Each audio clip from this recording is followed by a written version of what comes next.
and with himself. That curiosity from that 18-year-old kid brought him right here.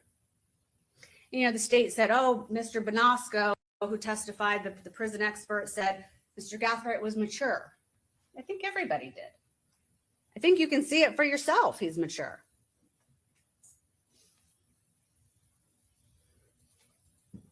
He appeared mature for his age. Well, Mr. Bonasco is basing that on a conversation at the jail for, I think it was a little over an hour. But either way, because he worked, traveled, helped support himself, cared for others, went to school, presented himself as grown, can take care of himself, that might be mature for an 18-year-old, but he's still 18.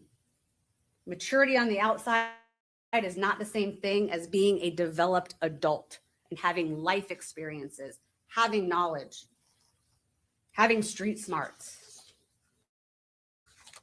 It's not the same thing. You can be well-spoken and smart and mature and still make really bad decisions. He is impressionable. He's naive. He was curious. He told you he was easily influenced. That matters.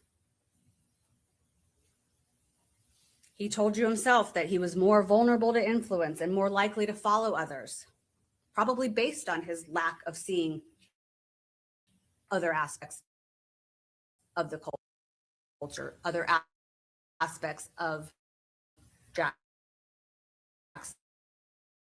Jacksonville. We heard that the end result. He doesn't have that experience or that knowledge. He told you that while he had male influences and guidance in his life, at the times that he felt it really mattered.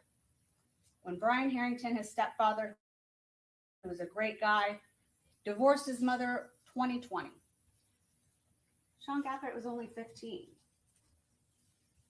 So from 15 till he lands in jail at 18, he didn't have a steady, constant influence in his life when he needed it the most. He's not saying he didn't have anybody. He's not saying all the people that come here to support him and love him weren't really there. They were. But he's a kid. He's feeling his way through things. And it wasn't constant, and it wasn't there for him at those years. And that fact doesn't excuse any conduct. It doesn't remove accountability, but it explains how a young person with so much promise can make a catastrophic decision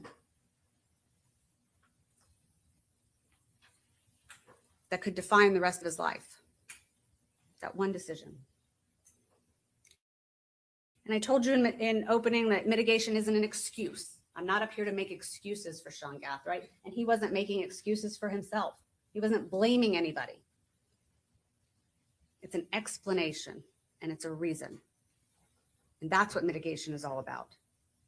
It helps to understand what I'm sure everyone is wondering is how he got here. It's his story. He took accountability. He showed remorse.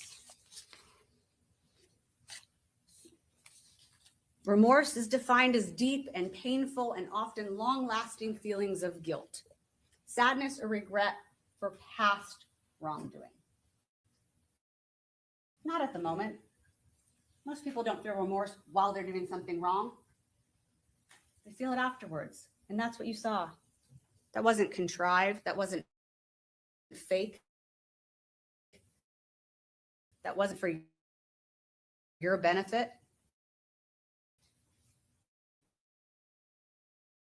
Took a lot there. He wanted to.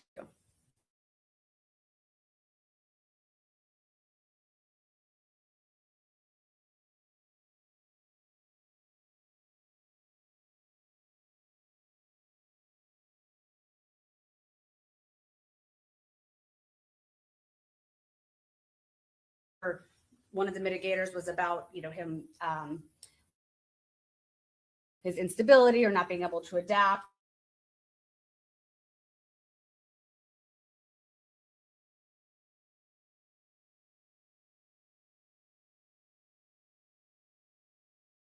ability. Where do I belong? Where do I fit in? And of course you're going to. You're traveling all over. Yes, you're seeing great things, but he's still a kid. And he admits, Mr. Gathright told you, step foot in the jail and immediately thought, where did my path veer? And instead of feeling sorry for himself, getting down on himself for this situation that he and nobody else that you heard from saw coming, he cracked his Bible. He told you he talked to God. And he's trying to make the best of a situation that he finds himself in. He said something that I felt was pretty profound, that he said, you know, people are always asking God for something, praying to God to give them something or do something for them. And he thought, I can ask God what he wants from me. So even in this situation, he can be a light. He can help people. He can try and turn lives around for kids that he comes into contact with, or adults. In a dark, dark place, he sees hope. He sees a future. And I'm up here asking you to see that future for him. See the hope in him. See the redemption in him. A lot of the questions of our mitigation witnesses and then some of the state's closing was thinking, oh, he's a privileged kid. He had it all. Does that mean he's not worth saving? I would submit to you that it's the absolute opposite. There's a long list of mitigating factors that you'll have in your instructions, and the state went over a lot of them. I think there's 32 for Mr. Gathright. I'm not going to read them all to you right now, but you'll have them when you deliberate. And it's a long list for a reason. It's a long list because in his short 20 years, 18 when this happened, he really made an impression on this world. So it's a long list. Imagine what he could have done if he had more than 18 years. And remember, that's just a list that we're providing you. Mitigation can be absolutely anything that you want. Anything you heard in the first phase, anything you heard in this phase, or just because you don't think that this young man deserves to die. The law says that you can find those aggravators that the state proved to you in the first phase, reminded you of yesterday. You can find that those were proven. You can find that they outweigh the mitigators, and you never have to sentence someone to death. The death penalty in this phase is not whether to punish, but how. It's not about whether Mr. Gathright will die in prison, but about when and by what means. Natural causes are at the hands of the government. The death penalty is not appropriate in this case. Mr. Gathright does not deserve the death penalty. This is the only time you have to make this decision. You can't change it tomorrow. You can't change it next week. This is it. A vote for life does not excuse any criminal behavior. It's not an excuse. It doesn't excuse responsibility for a crime. A vote for life doesn't diminish the life of Charles Jones or the loss to his family or his loved ones. A vote for life in this case is the just decision. It's the right decision for Mr. Gathright. Do not define Sean Gathright by the worst decision, the worst moment of his life. Sean Gathright is a son who's worth saving.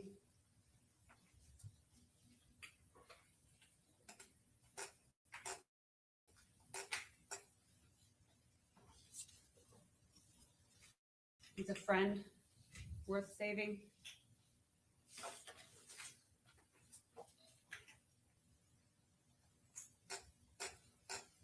He's a nephew worth saving.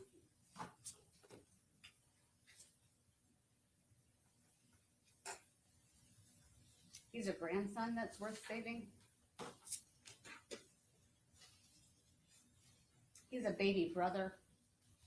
Worth saving.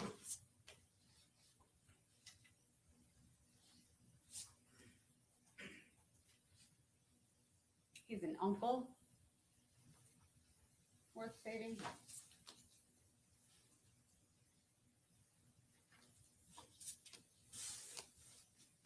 I'm asking you to do just that. Thank you. All right, thank you, Mr. Petridis, on behalf of Isaiah Chance.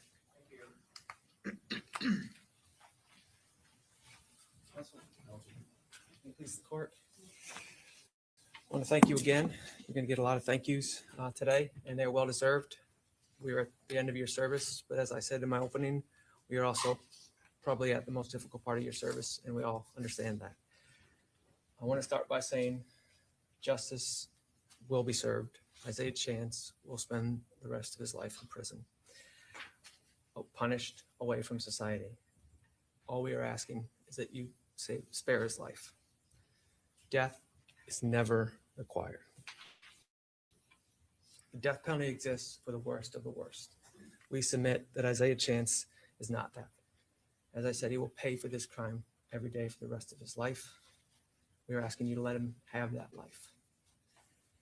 This is going to be a conversation about life, a request on behalf of a young man and his family, Isaiah Chance, someone from Jacksonville, lived with his mother, who sat in his grandmother's lap, who called his father all the time, went to Atlanta to be with his grandparents. Man with 3 children. That's who you are deciding about today.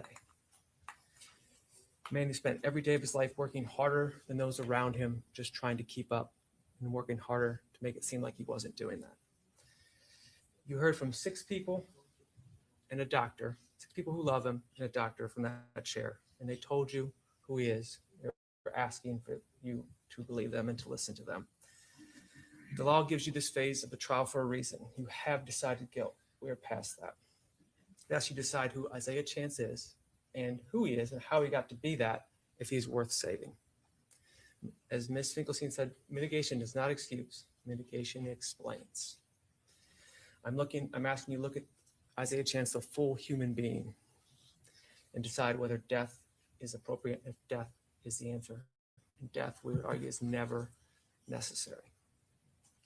You heard from his entire family during the penalty phase.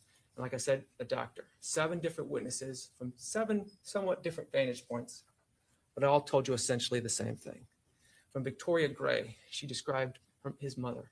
She described him as quiet, gentle, close with his family, never violent.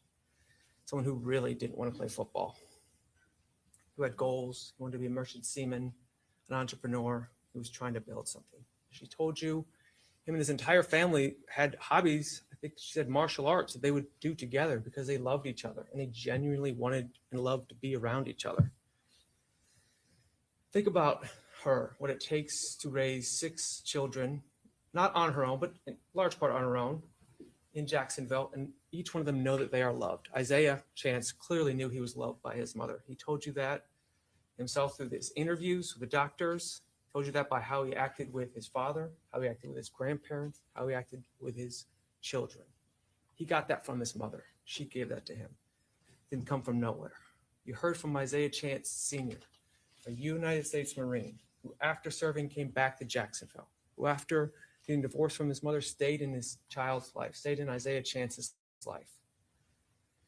When he would help him with his schoolwork, he saw him struggling. And he said, hey, it reminded him of himself. You're like me. I struggled. Keep going. I see you. Not an excuse, but just, I see you work. I see you working. He told you something else. He said that Isaiah called him all the time. And every time he hung up the phone, he said the same thing beforehand. He said that I love you to his dad. Every single time. Something so ingrained, conscious or subconscious, but he said it. Listening when you're talking to your, like I said, maybe subconsciously, that every time he talked to his dad, he wanted to let his dad know that he loved him. That is not something, again, that he decided to do performatively. It just shows you that's him as a son. Heard from his grandmother, Elizabeth Jordan, Nana, I think she said. She said he used to sit in her lap when he was a baby, and if he could, he would do it today. She told you that her and Papa used to take them, the grandchildren, on vacation and take them to church. They were there for the grandchildren, and when they needed Isaiah, he was there for them. She told you when Papa was sick, he was, I believe, 7 days, he was in a coma. Isaiah Chance didn't call and see how he was doing. He didn't text and see how he was doing. He showed up. He stayed at the hospital until he woke up. And then when they needed someone, when Papa wanted to go home to be with his wife in Atlanta, she couldn't care for him on his own. They called Isaiah Chance, and he showed up time after time. I think it's like a 5-hour drive from Jacksonville to Atlanta. And he made it over and over again for years to be with his grandparents, to help take his 260-pound grandfather out of bed when his grandmother couldn't, when he was 19, 20, and 21. When most kids are thinking only about themselves, Isaiah Chance realized that when family calls, you show up, and he did that. I think that's an important part of Isaiah Chance and who he is, someone with value. And I ask you to remember that as you deliberate. You heard from Michelle Smith, his godmother. Knew him, she said, before he was born. Had a good relationship with him. And she said she would always tell him the truth. That's AC kicking on, thankfully. She supported. Sorry to interrupt you. It sounds like the AC has kicked on, so Mr. Petraeus, just if you could try. Yeah. Just now, it sounds like a windstorm over there. So. It's a good thing, though. Yeah, it's a good thing. You heard from Nashawn Nix, his former stepfather, his mentor. And he was someone I thought was a very important witness. It's not blood related to Isaiah Chance or his mother, obviously. Didn't have to be here. He was in Isaiah's life from 7 to 12, so a little while ago. And he built an organization whose entire purpose was identifying young men who can be reached and investing in them. And he saw many that couldn't be reached. And he showed up here. He told you when he was with Isaiah, he noticed things. He would go to school meetings. He would talk to him after school. He would talk to his guidance counselor. He noticed things the family saw as well. He was pushing for tutoring, for structure, and for support. And years later, after he was out of Isaiah's life, no longer with his mother, Isaiah Chance needed a letter of recommendation to be a merchant seaman. And he went to Mr. Nix. And Mr. Nix saw something in Isaiah Chance, and he put his reputation on the line, and he wrote that letter of recommendation for him. That's not obligation. That is not sentiment. It's a man who spent his career learning to see who people are, and he saw something in Isaiah Chance. And we're asking that you see the same thing. You heard from Miss Wade. She's known him from about when he was 16 years old to when he was becoming an adult. She said when she needed someone to house sit, when she needed someone to pet sit, and anyone who knows pets knows that that's a serious obligation, someone to let someone else watch their pet, she called Isaiah Chance. She never had any issues. She never had any trust issues. That's someone you let unless you genuinely happen. She told you he would talk to her about his plans for life, specific plans, his goals, what he wanted to accomplish. And she plans to stay in touch with him while he's in prison. Tells you everything about what kind of person inspires that kind of loyalty. 6 witnesses, 6 different relationships, telling you 6 different years of Isaiah Chance's life, different eras, all telling you the same thing. He was quiet, respectful, gentle, loving, nonviolent. A young man who needed a little more structure than the world gives to most people. Then there's the science. Dr. Tracy Hardig, forensic psychologist. She spent hours with Isaiah Chance. She did actual IQ and academic testing. She reviewed school records going back to when he was in preschool. But before that, let's talk about what she said when she noticed him. He was quiet. He was mild-mannered. He wanted to be there. He wanted to do the tests. He was not depressed. He kept saying the same thing essentially throughout the testing. I'm smart. I know I didn't do great in school, but he wanted to impress her. And he used some big words, and I would say he used some correctly and some incorrectly, like he did with Dr. Warner. He got a full-scale IQ of 71. That's what she got through the testing. At age 22, he reads at a 5th grade level. His math is at a 3rd grade level. things that a lot of us take for granted in life that we get through life are genuinely harder for Isaiah Chance. Not impossible, just harder. She reviewed his Duval County school records, which I believe Dr. Werner glossed over. He had 3 tests done in school, and they all said the same thing at ages 4, at ages 10, and ages 12. 3 different other evaluators, independent. At age 4, said he had issues with speaking, and we heard from multiple of his witnesses telling you that he was nonverbal at that time. So corroboration. At age 10, he got the same score as Dr. Hardig got, corroboration. And at age 12, he was even a little bit lower again, and then he's removed from that school. People with IQs in this range are not unintelligent. They can form relationships, they can have jobs. We're not asking you to weigh his IQ as an excuse, but just as context, something you can weigh when you're back there deliberating on mitigation.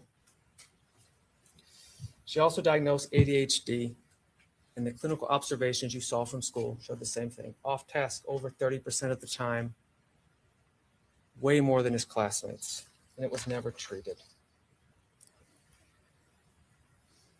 The state talked about a co-defendant not having IQ tests because they didn't provide corroboration, and they talked about that as a bad thing. Well, we have corroboration from 3 IQ tests, and they don't want you to look at that, and I'm asking you to look at those IQ tests that corroborate Dr. Hardig's and go against what Dr. Warner said. And the last thing I want to say about Dr. Warner is she said that she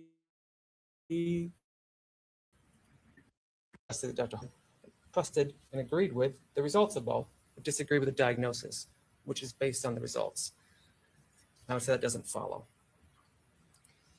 We also heard that he could be vulnerable in the wrong environment. He has a lifelong need to belong, and that's a human, that's a character. It's not a character flaw, it's just a human need.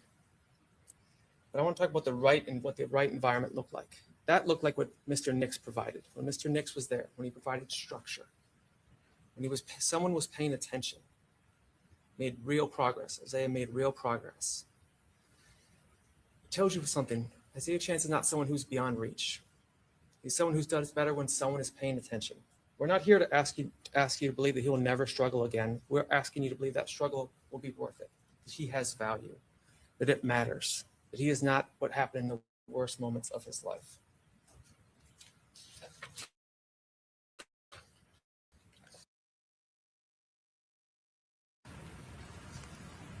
Now, the state pointed to the aggravators. They spent a lot of time on the aggravators, and we're not here to minimize what happened, not at all. We're not here to argue those either.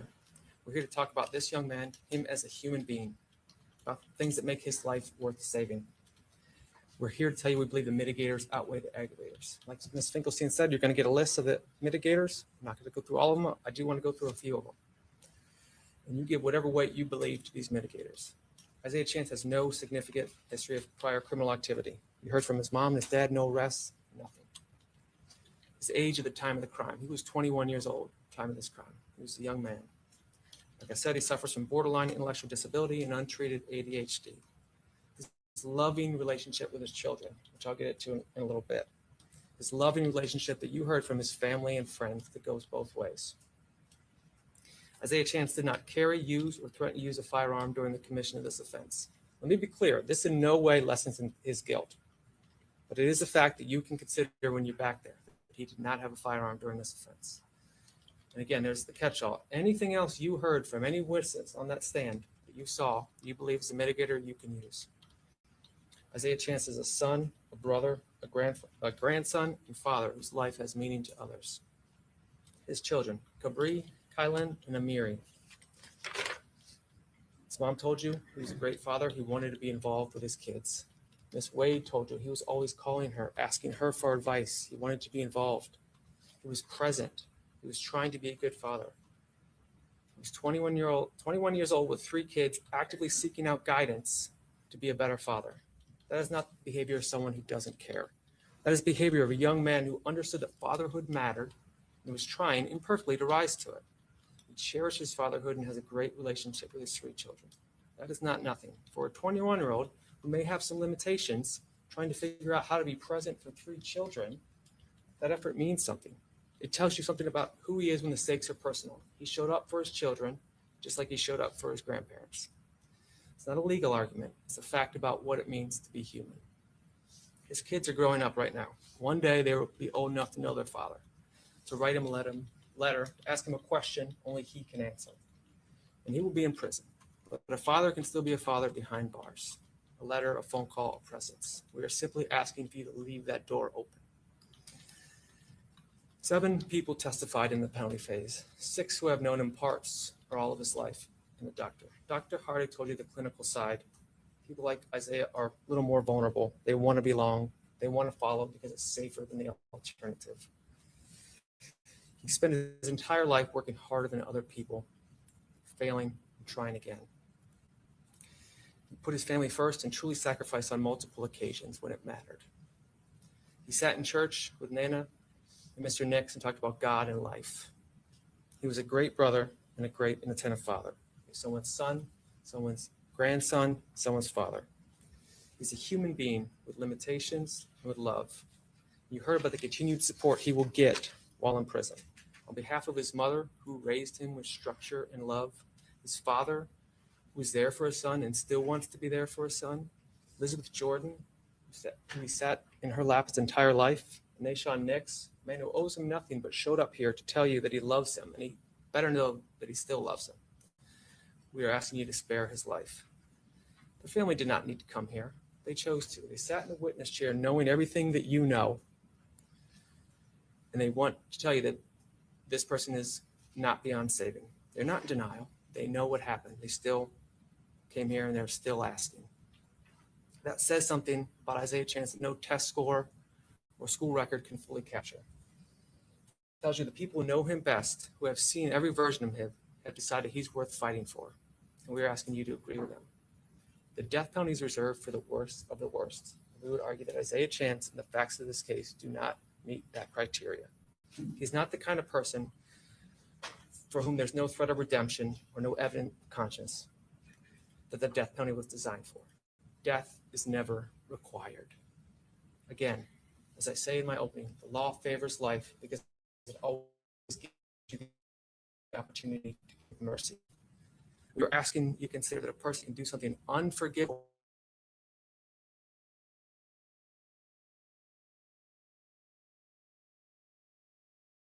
We're not asking for you to forgive what happened. We're not asking you to forget it, minimize it, or look away.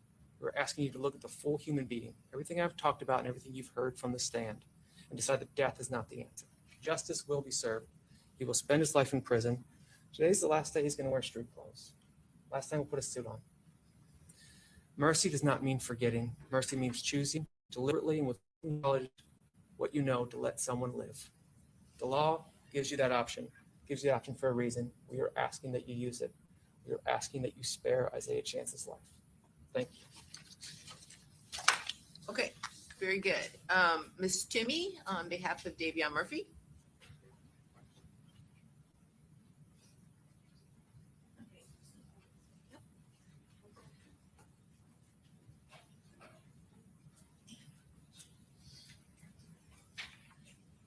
Good morning.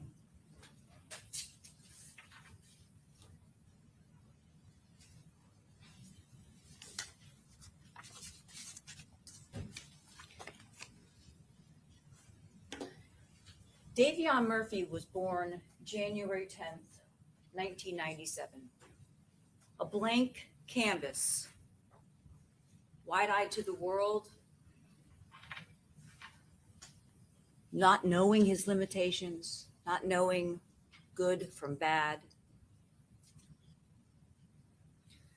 But children learn what they see every day. When children learn criticism, they learn to condemn. When they learn hostility and violence, they become violent and fight. When children live with instability, they become unstable. Now, as I told you in my opening, Florida has no parole. There's no gain time. As Davion Murphy sits there now, and all of these other defendants, they will be given life in prison. The only question for you is when he dies, either by natural causes or by execution. That's the only decision that is left to make. And this is probably the most important decision that you will make in your life. The fate of another human being is in your hands. I want to pose a question to you, and that is, what good comes from executing Davion Murphy?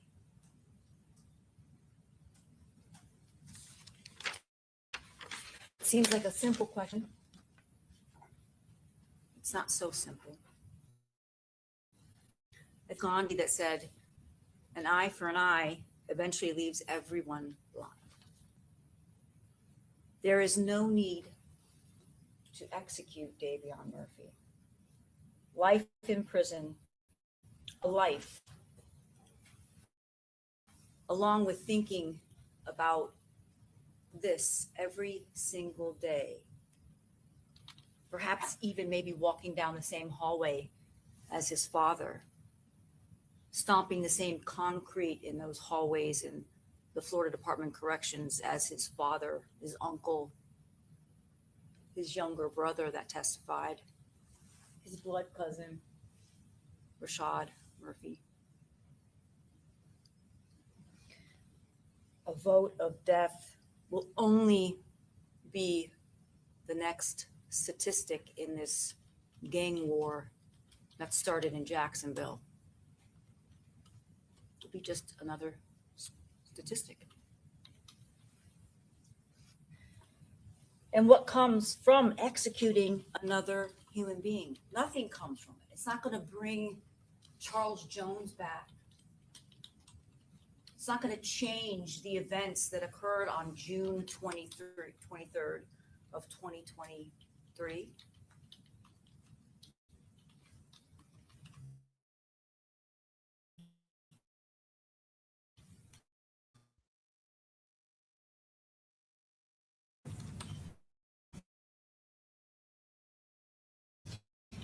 It simply perpetuates that's in Hillsborough County, but in Jacksonville, as you heard from state's witnesses, the detectives, the gang detectives, so much violence so in these gangs that they have detectives that are given certain gangs to follow.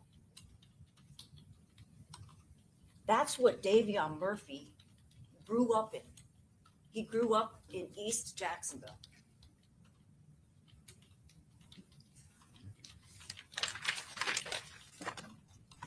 Davion Murphy wasn't born into a life of privilege and opportunity.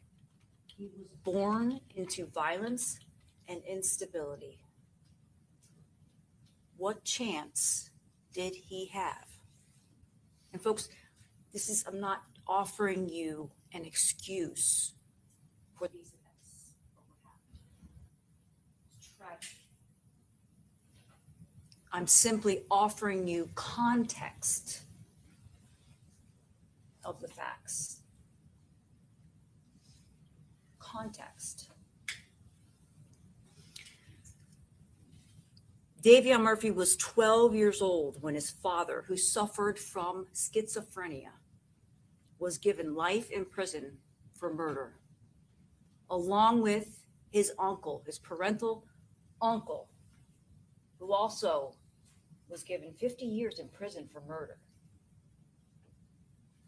When he was 12 years old, his father was gone, absent from his life.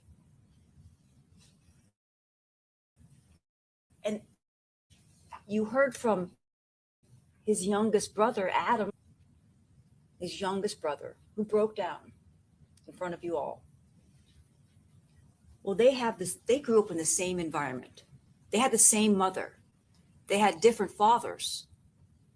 But if you recall, Adam Gooden also told you that his father was incarcerated in prison.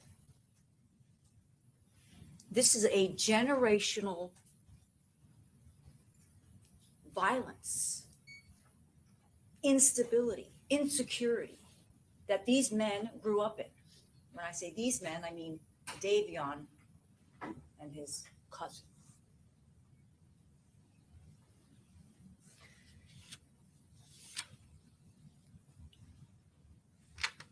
And you got to see this firsthand through the state's witnesses, their detectives, as well as through the individuals that testified on Davion's behalf. Take a technically, intellectually disabled child with learning disabilities, throw him into the violence and crime in the streets of Jacksonville. What happens? They look for comfort. They look for a father figure. What becomes the father figure for them? The streets, the gangs.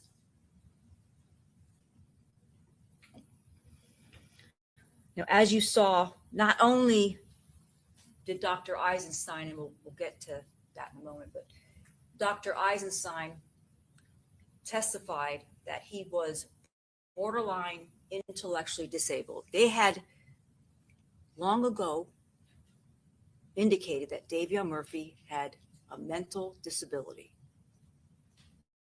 He was in special classes. He was in IEP classes. He had to repeat various grades. And he also suffered traumatic brain injury from all the various events that occurred in his life. Multiple motor vehicle accidents, fights, falling off a golf cart, or running a golf cart into a tree.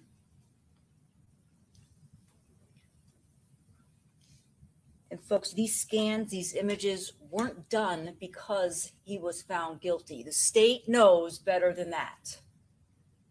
Judge, objection, that's an improper statement. It's a misstatement of the law, and that's improper. I'm going to sustain the objection. These scans were done to show you that Davion Murphy suffers brain damage. What does Dr. Rubino have to come in here to risk his medical license to say, and you saw the scans, and you can take it back if you want to look at them, to say that he suffers from brain damage? And the state had its radiologist, a diagnostic radiologist, of whom I respect, Dr. Glickstein, I respect, but he doesn't have the knowledge and the upkeep of the new technologies. He wasn't able to, he hasn't seen he said, I think it was like once an MRI, DTI, which is commonly done in these radiology facilities. Why would a neuropsychologist recommend scans that a neurologist send to a radiology facility that then conducts the scans and gets those images, perform those? It's a big liability there. I suggest to you that he does have brain damage. You can watch the interrogation video yourself. That's demonstrative evidence of the state of mind of Davion Murphy and his intellect.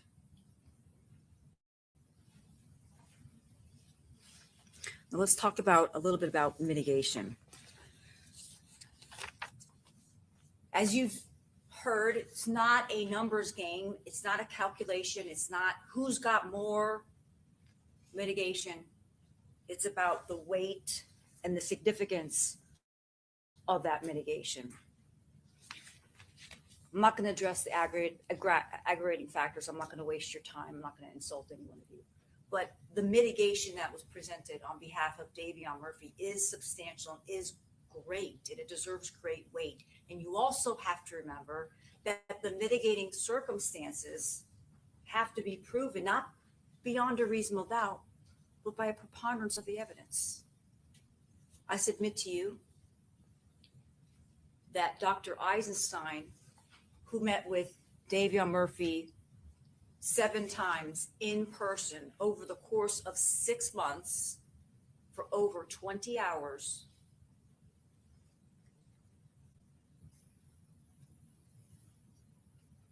has a better idea, better understanding of what Davion Murphy is about, not Dr. Warner, who met with him by Zoom for 80 minutes. And then when asked by the state about why she had such limited time, was because the jail only gave her 3 hours or something like that. Well, if you only had 3 hours, then say you need enough time. You didn't have enough time. You can't render a proper diagnosis or render an opinion because you didn't have enough time. Dr. Eisenstein had enough time. He took the time to know Davion Murphy, went through his records, his medical records. And why did we not provide Dr. Eisenstein with police reports, videotape interrogation videos and such? Because we wanted to make sure that there was no bias, that Dr. Eisenstein met with Davion Murphy, without any bias in his mind. That's why.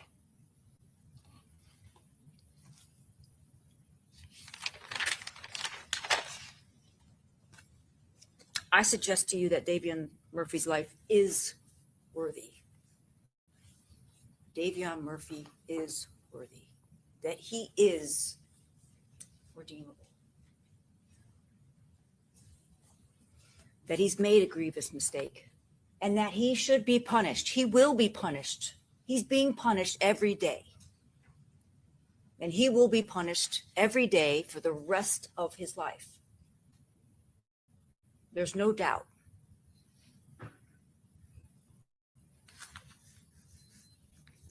But it's your job to look at him as an individual, all of these defendants as individuals, and not compare one to the other, but look at each of them as an individual person, and then decide whether the mitigation, which has a lower burden, and rightfully so, has been proven in substantially or outweighs the aggravation in this case. It has to make the crime more grievous. It doesn't. Life is the appropriate sentence. There's nothing that a death sentence is going to do in this case. So the mitigators that you have on behalf of Davion Murphy is the capacity of Davion Murphy to appreciate the criminality of his conduct or conform his conduct to the requirements of law.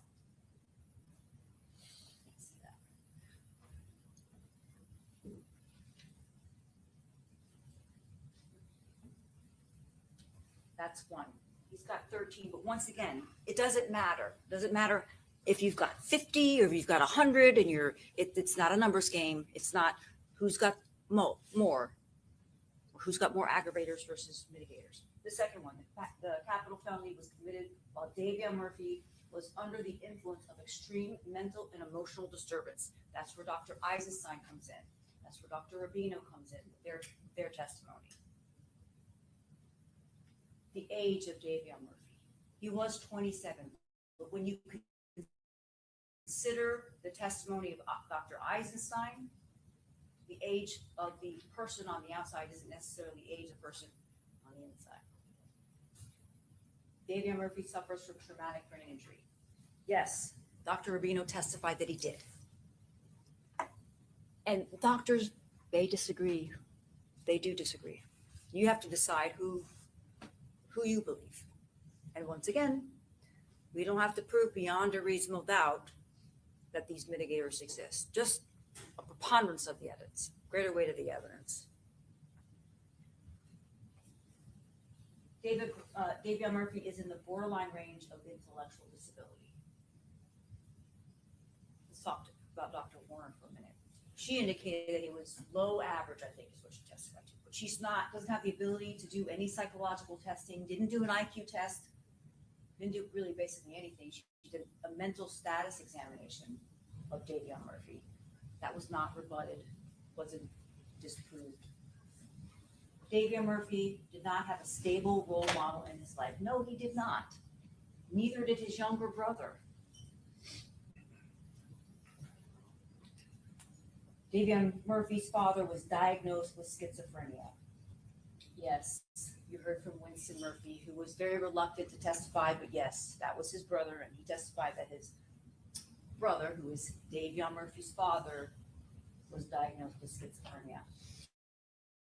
Davion Murphy's father was incarcerated for life when Davion Murphy was 12 years old. Yes. Davion Murphy took on a parental role for his younger siblings. Yes, because he had to. Adam Gooden testified that he had to sell, or they would sell a PlayStation or something like that to get food.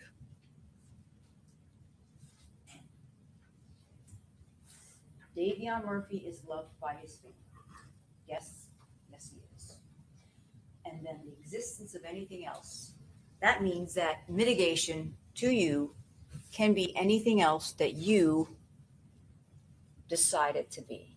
You get to decide. Maybe it's something I didn't say or wasn't presented to you. Maybe it's something that just because you think life is more appropriate than death, than execution. Because this vote is individual to each one of you. It's an individual moral judgment that each one of you have. Yes, you have to go back and discuss the evidence and things, but it's your vote. It's not anyone's vote. And don't let anyone else try and convince you of what your vote should be when you go back there. It's your decision.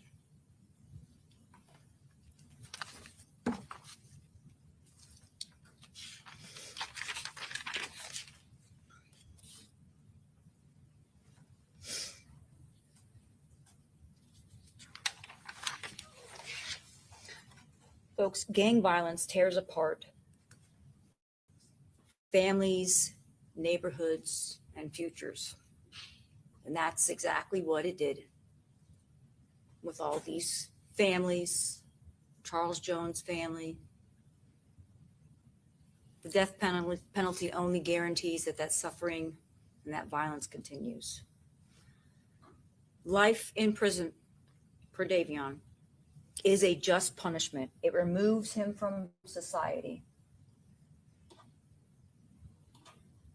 And we can be tough on crime without the death penalty and just giving him life in prison.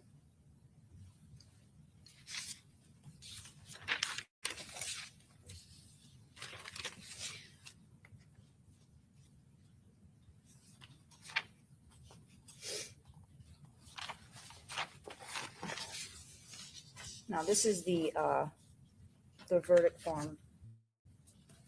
And once again, just like in the guilt phase, excuse me, just like in the guilt phase, just because you didn't hear from Davion Murphy, like you heard from Sean Gathright in the penalty phase, doesn't mean you can hold that against him.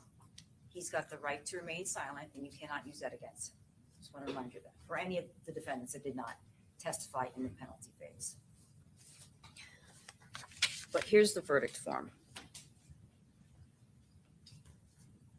It's 3 pages long, but on that second page is where it has jury recommendation.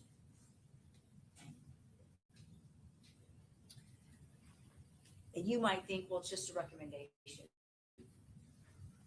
It is, but your recommendation will be given great weight by the court. So when you vote, it's going to be the vote. It's going to be the deciding factor as to what these individuals get, life or death. If fewer than 8 jurors vote for the death penalty, your recommendation must be for the penalty of life in prison without the possibility of parole. fewer than 8. That means 7 of you can vote for death, 5 of you can vote for life, and they would get life. I submit to you that you really don't need to even get there, folks, because you could just go right to the bottom and find that Dave M. Murphy should be sentenced to life in prison without the possibility of parole. That is a just punishment in this case. This is not the most aggravated of murders and the least mitigated. What good would it do to execute an intellectually challenged, brain damaged 29-year-old male who's grown up on the streets of Jacksonville just trying to survive the gangs and the violence? He lived and did what he saw every single day. He's going to be punished enough.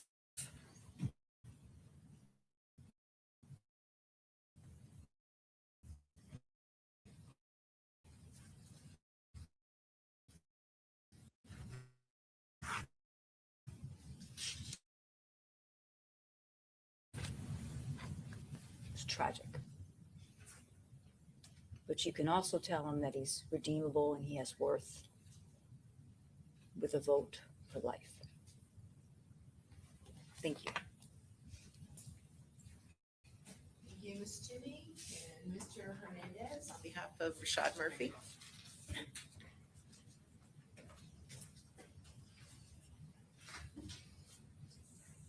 Please, Yes. counsel.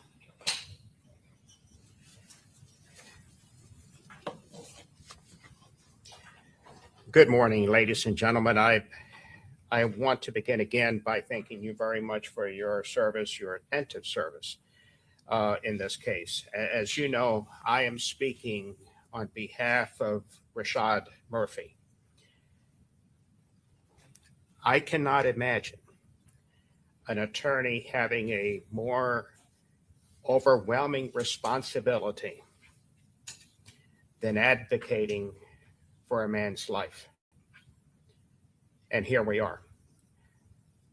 As we go through the evidence that was presented and the mitigating circumstances that have been proposed, I want to make sure that there is no attempt to misstate. If I say something, I've got notes, you have your notes. If I say something that you remember differently, please rely on your notes and your collective memories. You've heard it several times during this case, and I'll go briefly through it. Your recommendation is extremely important. It carries, and the mitigating circumstances that have been proposed by Rashad Murphy and the other defendants only have to be proven by the greater weight of the evidence. If you believe that it more than likely exists, you can consider it and give it the weight that you decide it deserves.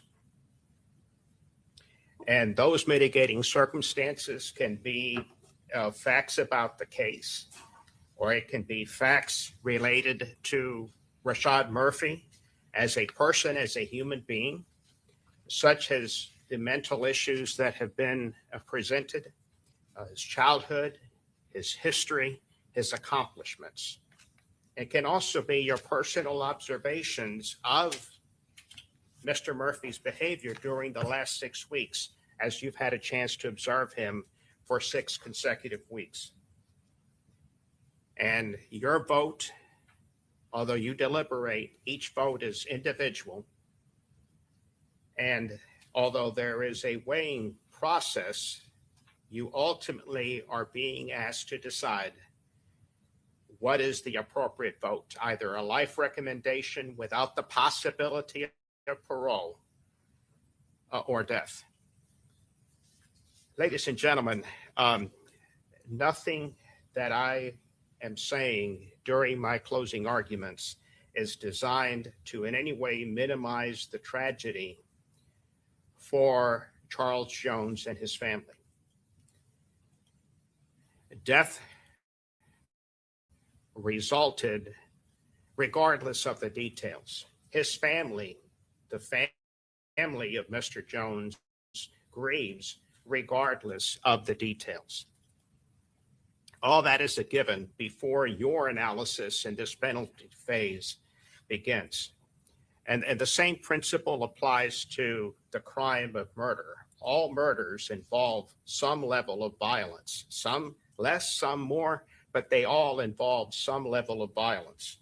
All first-degree murders involve either premeditation or while committing a serious crime such as robbery or rape.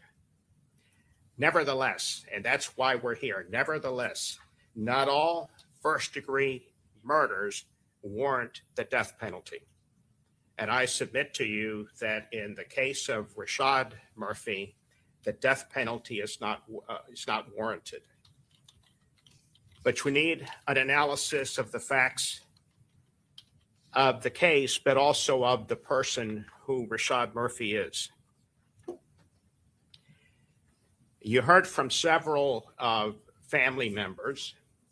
You heard from his fiance, Charmaine Staker, and the mother, his fiance, that they've known each other for, I believe, 15 or more years, and the mother of his 4 children. You also heard from 2 of his aunts, Hazel Dickerson and Jamila Murphy, as well as his uncle who's in prison, who testified here as well, Winston Murphy. They all made it clear to you that they love him very much and that he has a lot of redeeming qualities. They all confirmed in one way or the other, they all confirmed Mr. Murphy's difficult childhood, his personal history, being an excellent father and brother to his siblings. They all had some knowledge, some more, some less, of the physical and emotional abuse that Rashad Murphy suffered growing up, that he witnessed gun violence and lived in a high crime area, that he was raising 6 children when he was arrested in this case, his 4 children and 2 of his younger siblings. Despite working and having a limited income, he was raising 6 children. You heard that he was consistently employed, and that you also heard from Ms. Steger, his aunts, that they would continue to have contact with Mr. Murphy and visit him in prison as he would be serving if he ultimately gets a life sentence without the possibility of parole. And with something that Mr. Harmon said yesterday, I want to make it clear, and I think you would agree. The fact that he has some loving family members, such as his fiance, but going back to his childhood, having 2 loving aunts, does not erase childhood that he had without a father and with a mother with a serious drug problem. And obviously, he was taken into foster care because of that. You also heard from Dr. Collins, a licensed psychologist. He testified and has previously testified as an expert in neuropsychology. He was appointed by the court and paid by the state of Florida. He was asked by me to evaluate the defendant, Mr. Murphy. Before he testified, he was provided reports, not everything in the case, but records to review. some about the case itself so that he would have a sufficient amount to become familiar with the facts of the case and the evidence in the case, but also about the defendant before he even sees the defendant at the jail, things that would give him knowledge of the defendant as a person, his background, his childhood history, his mental history, jail records, because by that time he's been in jail on this case for a period of time. And then he has contact with the defendant on 2 occasions. I believe his testimony that he ultimately spent a total of 7 hours with Mr. Murphy. Part of that contact is to interview him, just chit chat, have a conversation with him. And the purpose of that is to get to know him, to find out, to determine whether he is going to be cooperative and whether he is going to provide truthful information, because whatever he says can be compared to records that he's had a chance to review.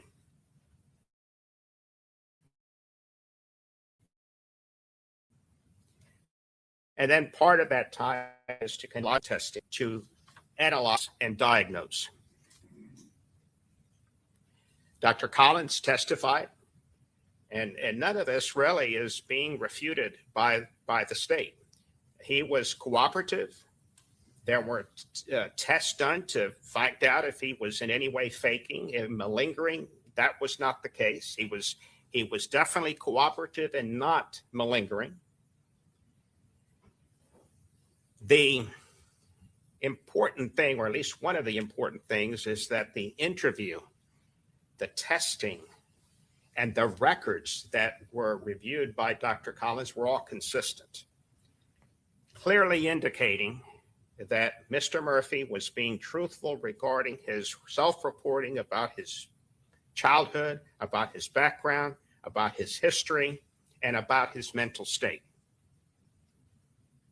Dr. Collins testified that Rashad Murphy suffers from anxiety and depression stemming from childhood trauma that would be intensified throughout his adulthood. That he, Rashad Murphy, was physically and emotionally abused by his father, by his stepfather, and in the foster home. And that his mother suffered from severe drug addiction and ultimately died, where leaving Mr. Murphy with having to, by this time, he's of course out of the foster home and having to take care of his younger siblings. Dr. Collins confirmed that drugs and violence were common in his community, in the community that Rashad Murphy grew up in when he was not in foster home. Ladies and gentlemen, I'm trying not to be repetitious, but the fact is that Rashad Murphy was born into violence and suffered a lot of abuse and neglect. He was removed from his father's care by the state when he was a small child. And all of this is confirmed by Dr. Collins, not just talking to Rashad Murphy, but looking at all the records.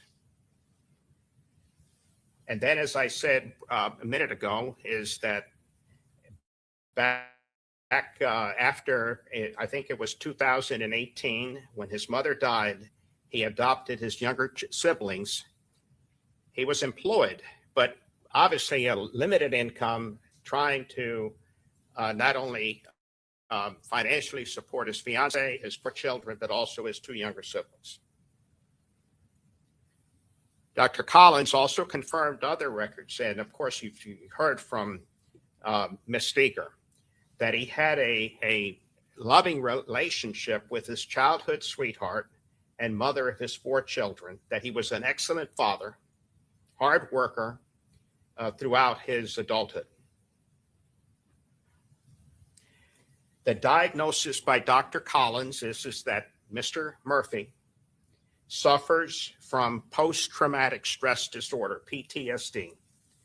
And as you know, it's a mental condition triggered by experiencing and or witnessing terrifying events. And it disrupts daily life. It affects his judgment, his decision-making as an adult. And it goes back to his childhood. Once someone has PTSD, it doesn't magically go away. It can be treated with psychotherapy and medication, but his condition is always there and does not go away. And it relates back to his childhood. And again, I should point out that, and I'll get to it in a minute, that Mr. Harmon, on cross-examination, I think, tried to discount it somewhat, but there was never anything presented by the state refuting this diagnosis. There was also the fact that his father, Rashad's father, had mental problems. That was documented. And also that Mr. Murphy's condition was noted in the jail records by state doctors before Dr. Collins even got involved. So you have corroboration that is and not disputed by the state, discounted, but not disputed. There's no expert saying otherwise.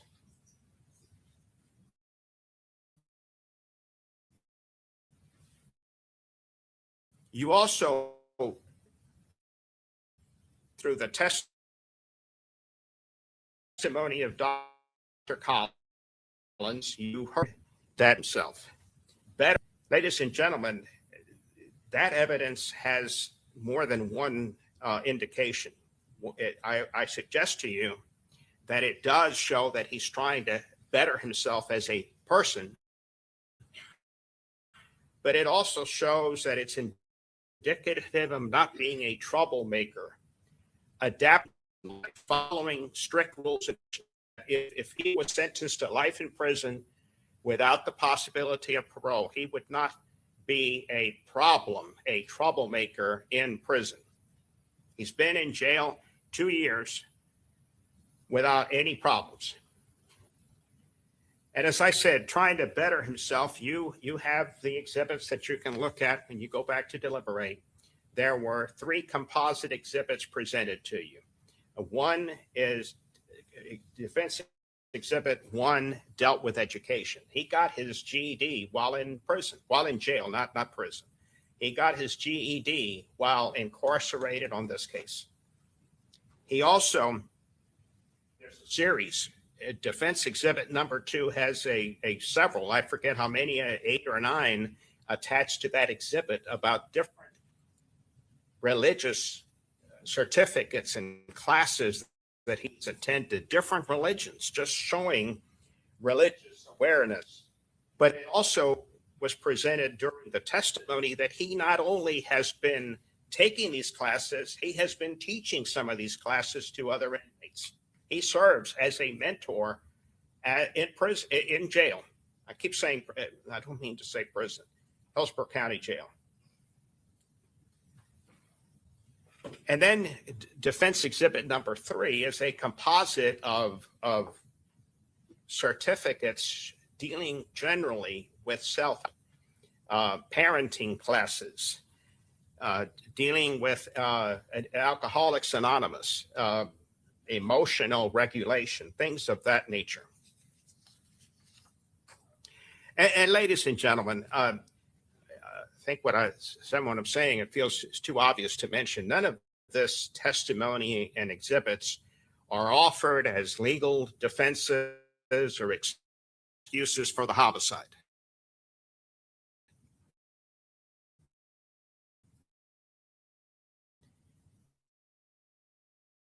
But as you know,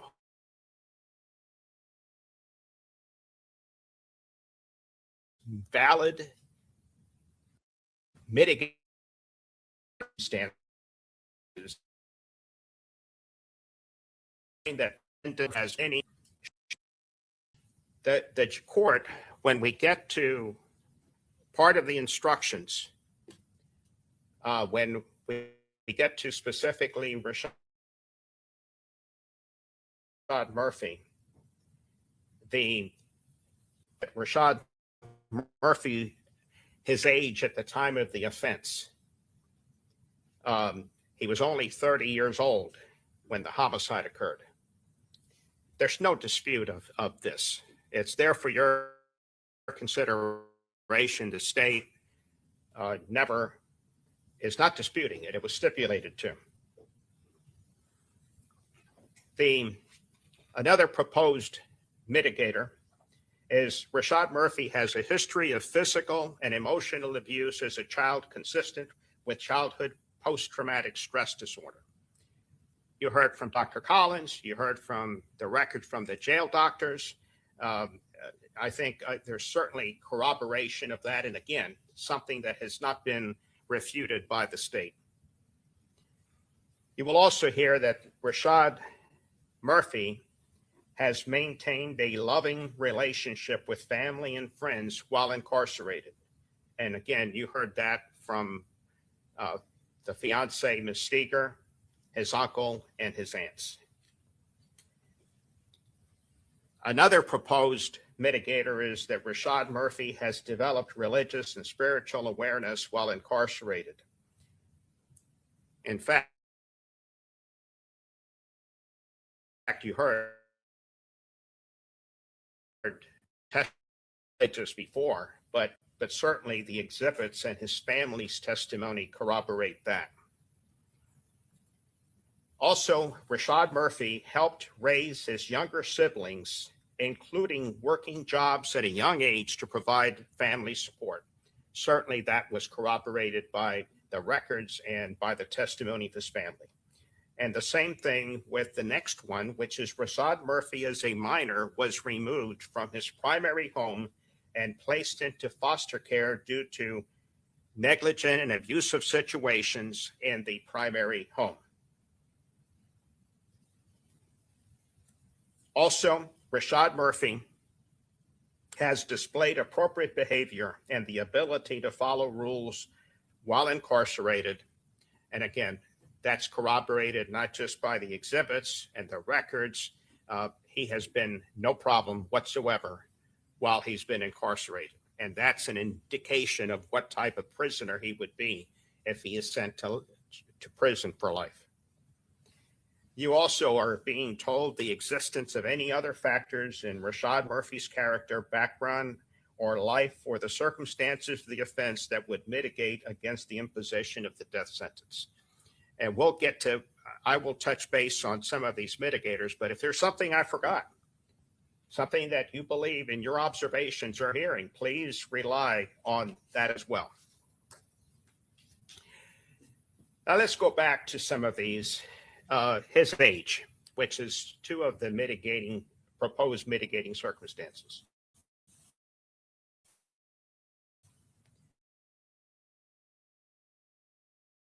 Years of age. To some extent, I would suggest that age is an interesting number. He's still a young man. He's still a young man. He was only 30 at the time of the offense. And it certainly, that alone is offered as a significant mitigating circumstance. However, it also is old enough to have established a pattern, good or bad. It's certainly at the age of 30, you've been an adult for 12 years. It's certainly old enough to have become a career offender. But here we have no felony convictions whatsoever. So here we have 12 years of adulthood to look at, and we have a good pattern. With his background and an environment, with the violence surrounding him, with the abuse inflicted on him, I suggest to you that it's extraordinary that he made it to the age of 30 with no criminal history.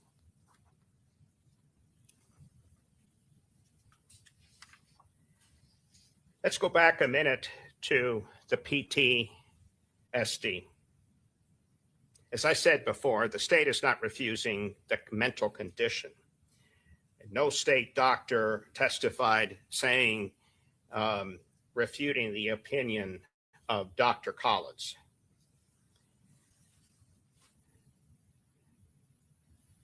I think it's fair to say that the state is suggesting that considering everything, it's not important because you found the defendant guilty of first-degree murder. And as I said before, it's not offered as a defense, but it is presented to you as a significant mitigating circumstance for your consideration. And I think it's somewhat disingenuous for the state in their cross-examination to imply that the defendant's mental condition is normal for someone who's incarcerated. Of course, being in jail, getting arrested, got to be stressful. But that's not what we have here. The defendant's childhood is not normal. Getting abused by his father and stepfather is not normal, ladies and gentlemen. Growing up in the violent environment is not normal. Being abused at the foster home is not normal. Neglect due to his mother's addiction is not normal.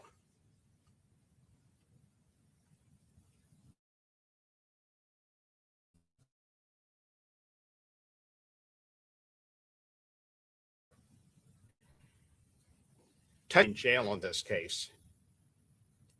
And as I said, it shows that he knows he's not he doesn't cause trouble at the jail. But I think it should be emphasized that he can be, in addition to having contact with his family, he can be a positive influence on other prisoners. He's been teaching Bible classes. He can mentor other inmates now in jail and later in prison. And as I said, he would, as you've heard testimony, the evidence has shown and his behavior has shown that he would continue to be able to maintain a living relationship with his family and friends while in prison.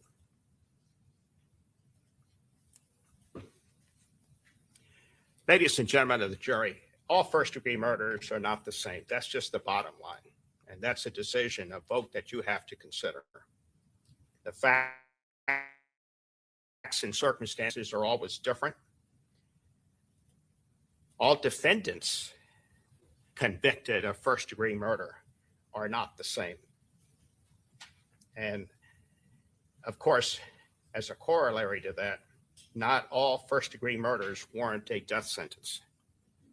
I suggest to you that the death sentence should be reserved for the worst cases. All murders involve the death of a human being. All murders involve some level of violence. But here, we don't have any torture. We don't have multiple deaths.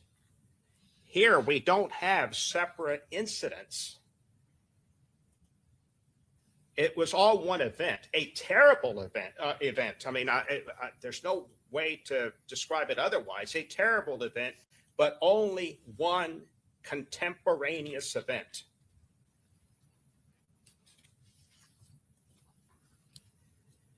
You determined justice. You determined justice was served with your verdict. As you've been told more than once, Rashad Murphy will die in prison regardless of your vote. And based on your verdict, a severe punishment is appropriate, and there's only two choices. I submit to you that justice will be served. It will be further served by severely punishing Rashad Murphy by making him spend the rest of his life, which according to normal life expectancy could be another 50 years, to spend the rest of his life in prison, to live under strict rules and regulations without the basic freedoms we normally take for granted, that we normally enjoy.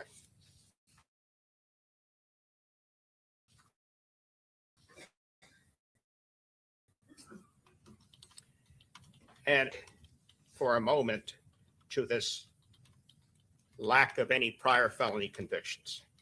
I cannot, ladies and gentlemen, I cannot overemphasize this. Despite the terrible environment the defendant grew up in, despite those scars, despite the mental ill issues he lives with on a daily basis and will continue to live with, despite whatever treatment he gets, the defendant, Rashad Murphy, has no prior felony convictions, not one. And I ask you, when you decide on your vote, compare that fact, that stipulated fact, to a career offender. Compare that fact to someone who has a prior record of similar crimes or violent behavior. Compare that stipulated fact to the state's argument that the attempted murders serve as an aggravating factor, despite being only one contemporaneous event.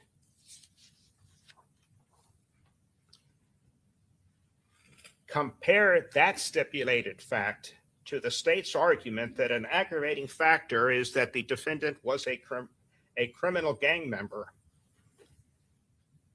All that, all those allegations, all those factors, despite the fact that he has no prior felony convictions. I submit to you that the mitigating circumstances outweigh any aggravating factors presented by the state. But in any event, I submit the mitigating factors clearly show that a life recommendation is warranted with respect to Rashad Murphy. Ladies and gentlemen of the jury, I have not offered this evidence or made this closing argument to in any way justify the homicide. My only point is that the evidence presented, all corroborated, demonstrates that a life recommendation is appropriate for Rashad Murphy. And finally, I want to talk about Rashad Murphy's children. 2 sons, 2 daughters, between the ages of 7 and 13. Pretty much the ages that the defendant was when he was experiencing some of this abuse and separation from his family growing up. Despite being in prison for the rest of his life, he was an excellent father, he is an excellent father, and he can still be a positive influence on his children.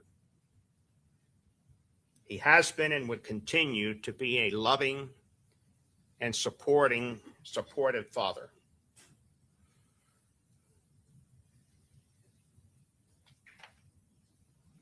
Please let him carry on as daddy to Major, to Avery, to Prosper and Gabrielle,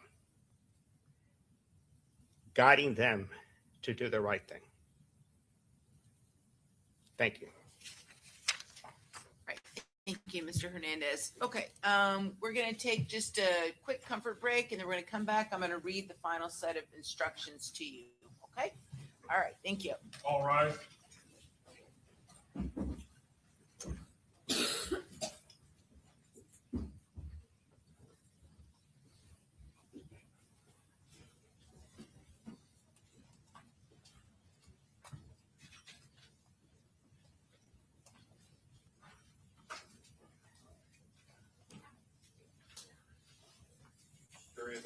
Okay, very good. All right, take a 2-minute break and run when they come back in. If you would hand these out to them.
Defense counsel's present, state's present. Let's go ahead and bring in our jury.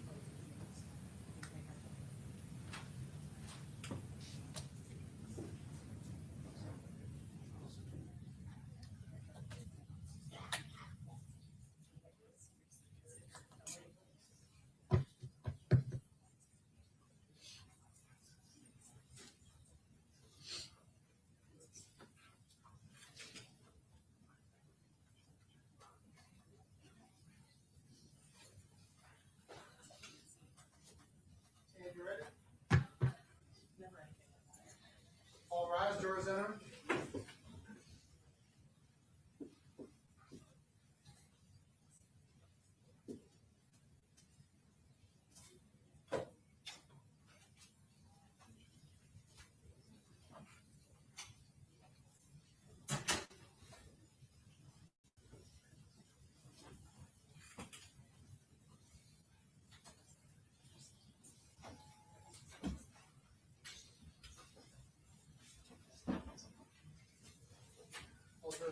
Okay, very good.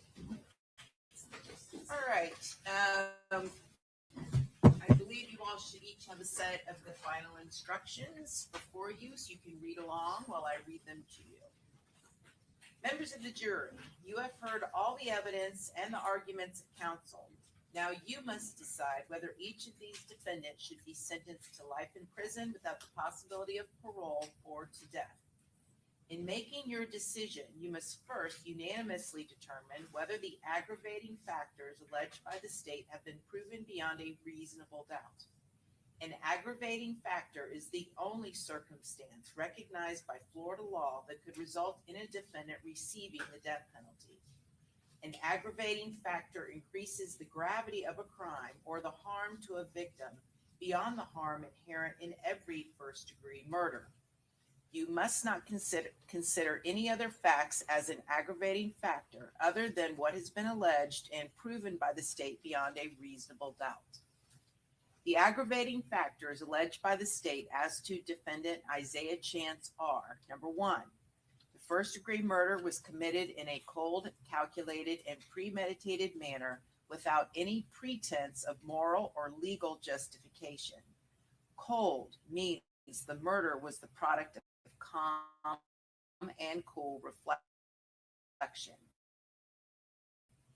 Calculated means having a careful plan or arranged design to commit murder.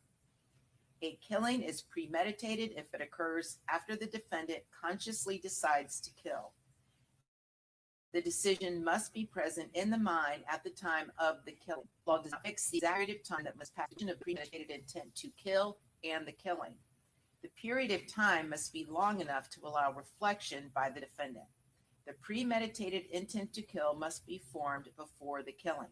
However, for this aggravating factor to apply, a heightened level of premeditation demonstrated by a substantial period of reflection is required. A pretense of moral or legal justification is any claim of justification or excuse that, though insufficient to reduce the degree of murder, nevertheless rebuts the otherwise cold, calculated, or premeditated nature of the murder. Number two, the first-degree murder was committed by a criminal gang member. The aggravating factors alleged by the state as to defendant Sean Gathright are: one, Sean Gathright was contemporaneously convicted of a felony involving the use of violence to another person. Two, Sean Gathright knowingly created a great risk of death to many persons. Three, the first-degree murder was committed in a cold, calculated, and premeditated manner without any pretense of moral or legal justification. And again, the definitions are the same with regards to cold, calculated, premeditated, and pretense of moral or legal justification. The aggravating factors alleged by the state as to defendant Rashad Murphy are: number one, Rashad Murphy was contemporaneously convicted of a felony involving the use of violence to another person. Number two, Rashad Murphy knowingly created a great risk of death to many persons. Three, the first-degree murder was committed in a cold, calculated, and premeditated manner without any pretense of moral or legal justification. And again, the definitions of cold, calculated, premeditated, and pretense of moral or legal justification are the same. Number 4, the first-degree murder was committed by a criminal gang member. The aggravating factors alleged by the state as to defendant Davion Murphy are, number 1, Davion Murphy was contemporaneously convicted of a felony involving the use of violence to another person. 2, Davion Murphy knowingly created a great risk of death to many persons. 3, the first-degree murder was committed in a cold, calculated, and premeditated manner without any pretense of moral or legal justification. And again, the definitions of cold, calculated, premeditated, and pretense of moral or legal justification are the same. Number 4, the first-degree murder was committed by a criminal gang member. You have heard evidence about the impact of this murder on the family of Charles Jones. This evidence was presented to show the victim's uniqueness as an individual and the resultant loss by the death of Charles Jones. However, you may not consider this evidence as an aggravating factor. The state has the burden to prove an aggravating factor beyond a reasonable doubt. Proof beyond a reasonable doubt does not mean proof beyond all doubt. A reasonable doubt is not a mere possible doubt, a speculative, imaginary, or forced doubt. Such a doubt must not influence you to disregard an aggravating factor if you have an abiding conviction that it exists. On the other hand, if after carefully considering, comparing, and weighing all the evidence, you do not have an abiding conviction that the aggravating factor exists, or if having a conviction it is one which is not stable but one which wavers and vacillates, then the aggravating factor has not been proved beyond a reasonable doubt. A reasonable doubt as to the existence of an aggravating factor may arise from the evidence, a conflict in the evidence, or the lack of evidence. If you have a reasonable doubt as to the existence of an aggravating factor, you must find that it does not exist. However, if you have no reasonable doubt, you should find the aggravating factor does exist. A finding that an aggravating factor exists must be unanimous. That is, all of you must agree that each of the alleged aggravating factors exists. You will be provided a form to make this finding as to each alleged aggravating factor, and you should indicate whether you find that each aggravating factor has been proven beyond a reasonable doubt. If you do not unanimously find that at least one aggravating factor was proven by the state beyond a reasonable doubt as to a defendant, then that defendant is not eligible for the death penalty, and your deliberations are complete. If, however, you unanimously find that at least one aggravating factor has been proven beyond a reasonable doubt as to a defendant, then that defendant is eligible for the death penalty, and you must consider additional matters to determine whether the appropriate penalty should be life in prison without the possibility of parole or death. First, each of you must determine whether any mitigating circumstances exist. A mitigating circumstance is not limited to the facts surrounding the crime.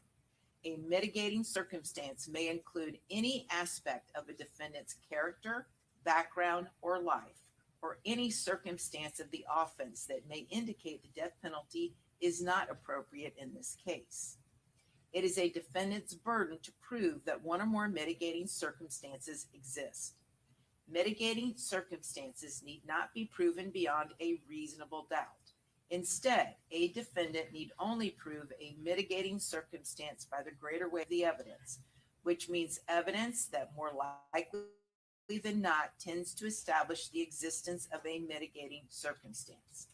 If you determine by the greater weight of the evidence that a mitigating circumstance exists, you must consider it proven and give that evidence such weight as you determine it should receive. You need not reach a unanimous decision about whether a defendant has proven the existence of a mitigating circumstance. Any juror persuaded as to the existence of a mitigating circumstance must consider it in this case.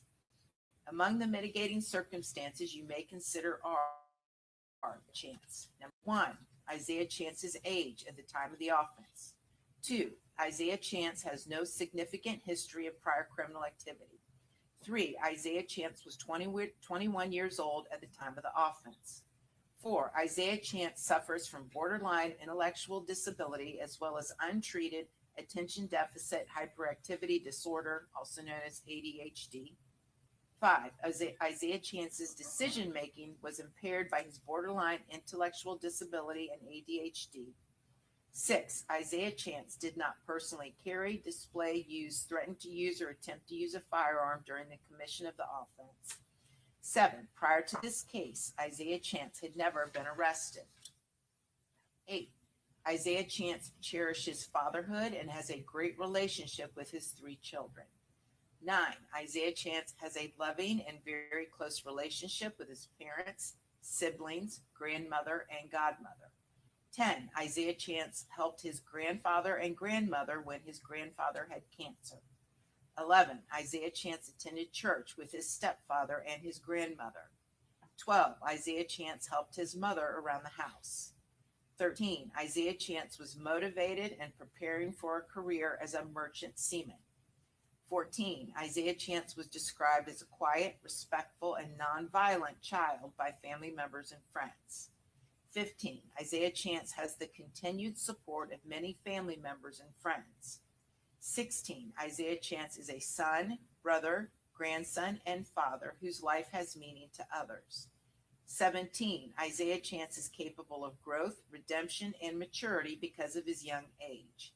18, the existence of any other factors in Isaiah Chance's character, background, or life, or the circumstances of the offense that would mitigate against the imposition of the death penalty.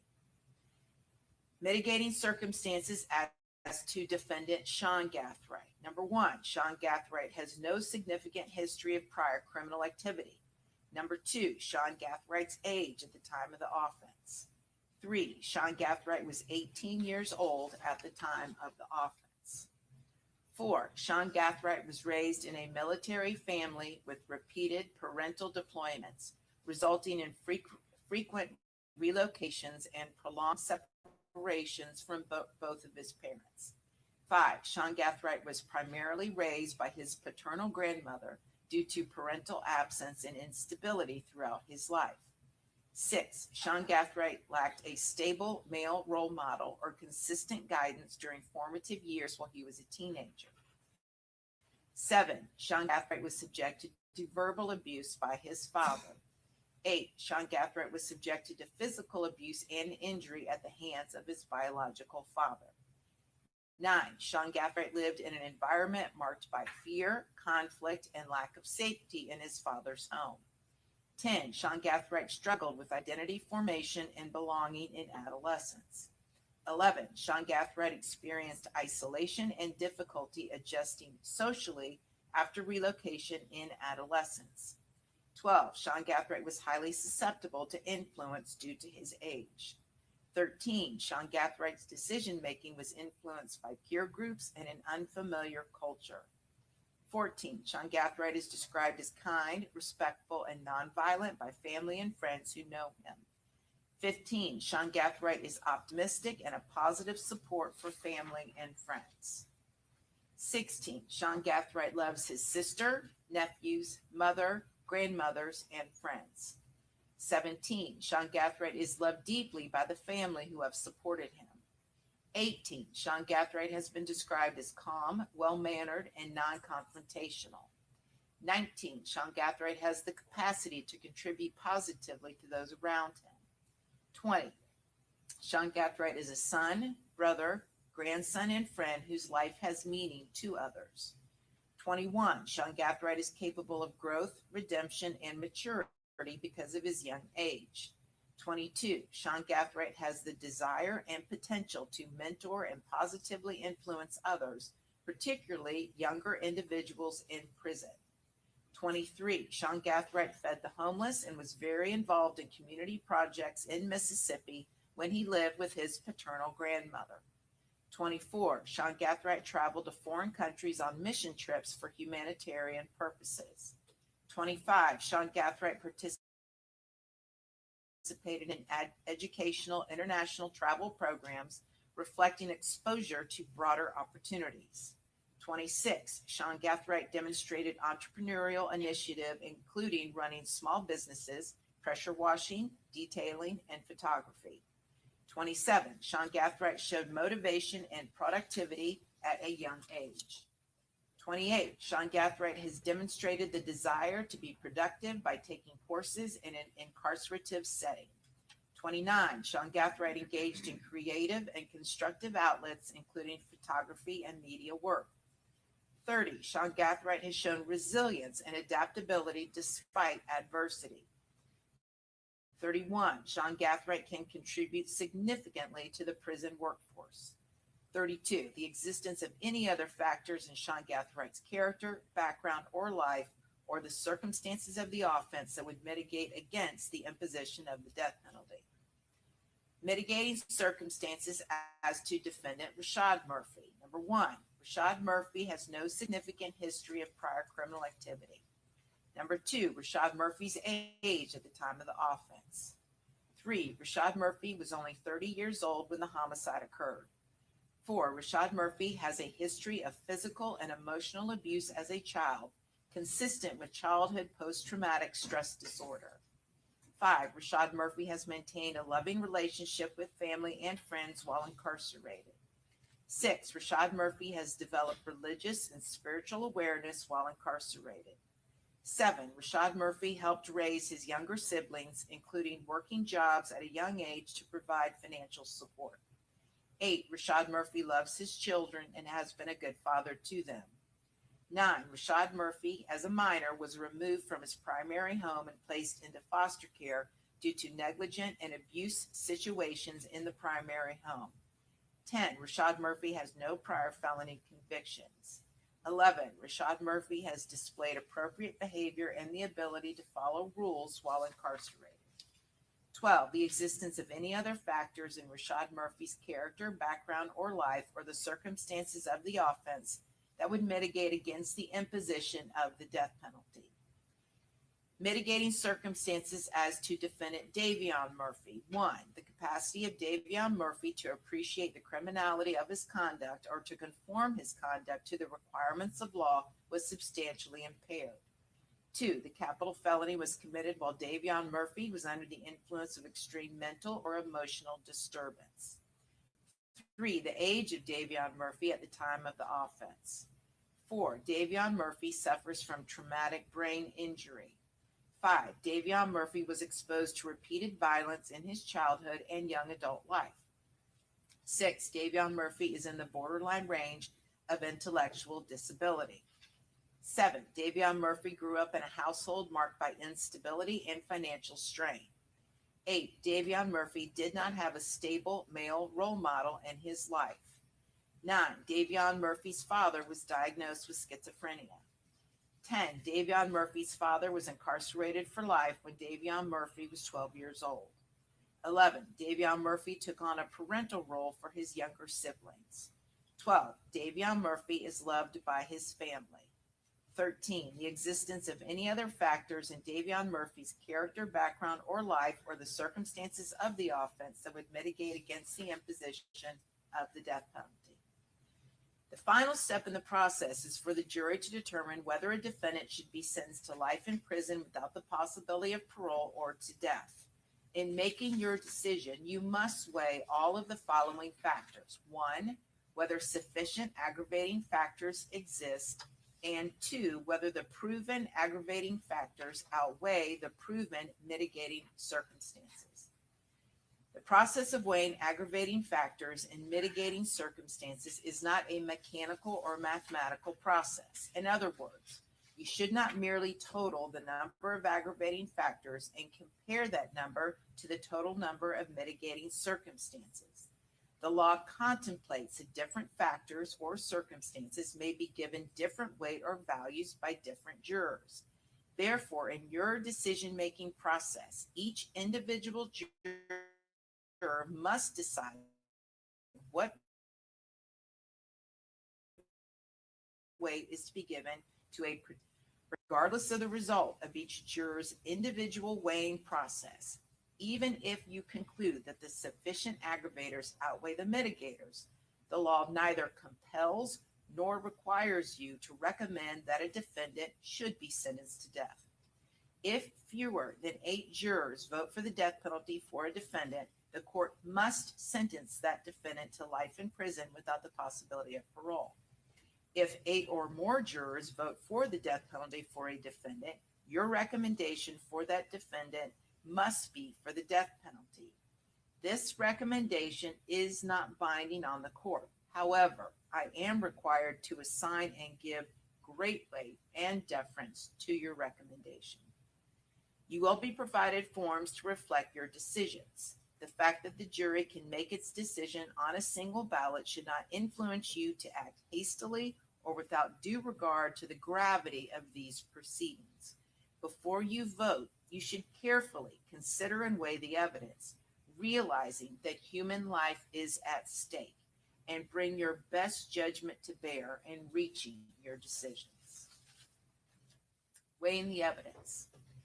It is up to you to decide what evidence is reliable. You should use your common sense in deciding which is the best evidence and which evidence should not be relied upon in considering your verdict. You may find some of the evidence not reliable or less reliable than other evidence.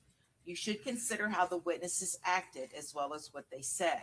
Some things you should consider are: 1, did the witness seem to have an opportunity to see and know the things about which the witness testified? 2, did the witness seem to have an accurate memory? 3, was the witness honest and straightforward in answering the attorney's questions? 4, did the witness have some interest in how the case should be decided? 5, does the witness's testimony agree with the other testimony and other evidence in the case? 6, has the witness been offered or received any money, preferred treatment, or other benefit in order to get the witness to testify? 7, had any pressure or threat been used against the witness that affected the truth of the witness's testimony? 8, did the witness at some other time make a statement that is inconsistent with the testimony he or she gave in court? And 9, has the witness been convicted of a felony? Whether the state has met its burden of proof does not depend upon the number of witnesses it has called or upon the number of exhibits it has offered, but instead upon the nature and quality of the evidence presented. The fact that a witness is employed in law enforcement does not mean that his or her testimony deserves more or less consideration than that of any other witness. Expert witnesses are like other witnesses with one exception. The law permits an expert witness to give his or her opinion. However, an expert's opinion is reliable only when given on a subject about which you believe him or her to be an expert. Like other witnesses, you may believe or disbelieve all or any part of an expert's testimony. Defendant Sean Gathright has become a witness in this case. You should apply the same rules to consideration of his testimony that you applied to the testimony of the other witnesses. It is entirely proper for the lawyers to talk to a witness about what testimony the witness would give if called to the courtroom. The witness should not be discredited by talking to the lawyers about his or her testimony. You may rely upon your own conclusion about the credibility of any witness. A juror may believe or disbelieve all or any part of the evidence or the testimony of any witness. The Constitution requires the state to prove its aggravating factors against the defendants. It is not necessary for a defendant to disprove the aggravating factors. It is up to the state to prove the aggravating factors by evidence. Defendants Isaiah Jantz, Rashad Murphy, and Davion Murphy each exercised a fundamental right by choosing not to be a witness in this case. You must not view this as an admission of any kind or be influenced in any way by this decision. No juror should ever be concerned that a defendant did or did not take the witness stand to give testimony in the case. Criminal gang member applies only to defendants Isaiah Jantz, Rashad Murphy, and Davion Murphy. Criminal gang means a formal or informal ongoing organization, association, or group that has as one of its primary activities the commission of criminal or delinquent acts, and that consists of 3 or more persons who have a common name or common identifying signs, colors, or symbols, including but not limited to terrorist organizations and hate groups. Criminal gang member is a person who meets two or more of the following criteria. 1, admits to criminal gang membership. 2, is identified as a criminal gang member by a parent or guardian. 3, is identified as a criminal gang member by a documented, reliable informant. 4, adopts the style of dress of a criminal gang. 5, adopts the use of a hand sign identified as used by a criminal gang. 6, has a tattoo identified as used by a criminal gang. 7, associates with one or more known criminal gang members. 8, is identified as a criminal gang member by an informant of previously untested reliability, and such identification is corroborated by independent information. 9, is identified as a criminal gang member by physical evidence. 10, has been observed in the company of one or more known criminal gang members 4 or more times. Observation in a custodial setting requires a willful association. It is the intent of the legislature to allow this criterion to be used to identify gang members who recruit and organize in jails, prisons, and other detention settings. 11, has authorized any communication indicating responsibility for the commission of any crime by the criminal gang. Rules for deliberation. There are some general rules that apply to your discussion. You must follow these rules in order to return a lawful verdict. 1, you must follow the law as it is set out in these instructions. If you fail to follow the law, your verdict will be a miscarriage of justice. There is no reason for failing to follow the law in this case. All of us are depending upon you to make a wise and legal decision in this matter. 2, this case must be decided only upon the evidence that you have heard from the testimony of the witnesses and have seen in the form of the exhibits in evidence and these instructions. 3, remember the lawyers are not on trial. Your feelings about them should not influence your decision in this case. 4, your duty is to determine whether the appropriate sentence in this case is life in prison without the possibility of parole or death.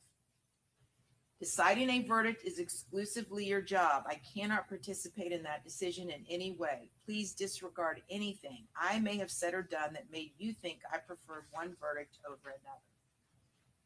The verdicts must be in writing, and for your convenience, the necessary verdict forms have been prepared for you, and they are as follows.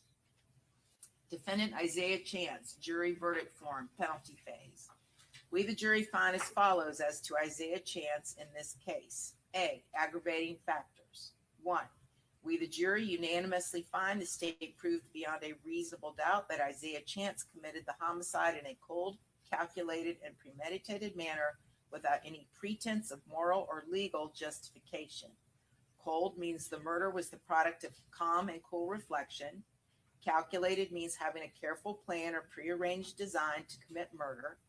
A killing is premeditated if it occurs after the defendant consciously decides to kill. The decision must be present in the mind at the time of the killing. The law does not fix the exact period of time that must pass between the formation of the premeditated intent to kill and the killing. The period of time must be long enough to allow reflection by the defendant. The premeditated intent to kill must be formed before the killing. However, for this aggravating factor to apply, a heightened level of premeditation demonstrated by a substantial period of reflection is required. A pretense of moral or legal justification is any claim of justification or excuse that, though insufficient to reduce the degree of murder, nevertheless rebuts the otherwise cold, calculated, or premeditated nature of the murder.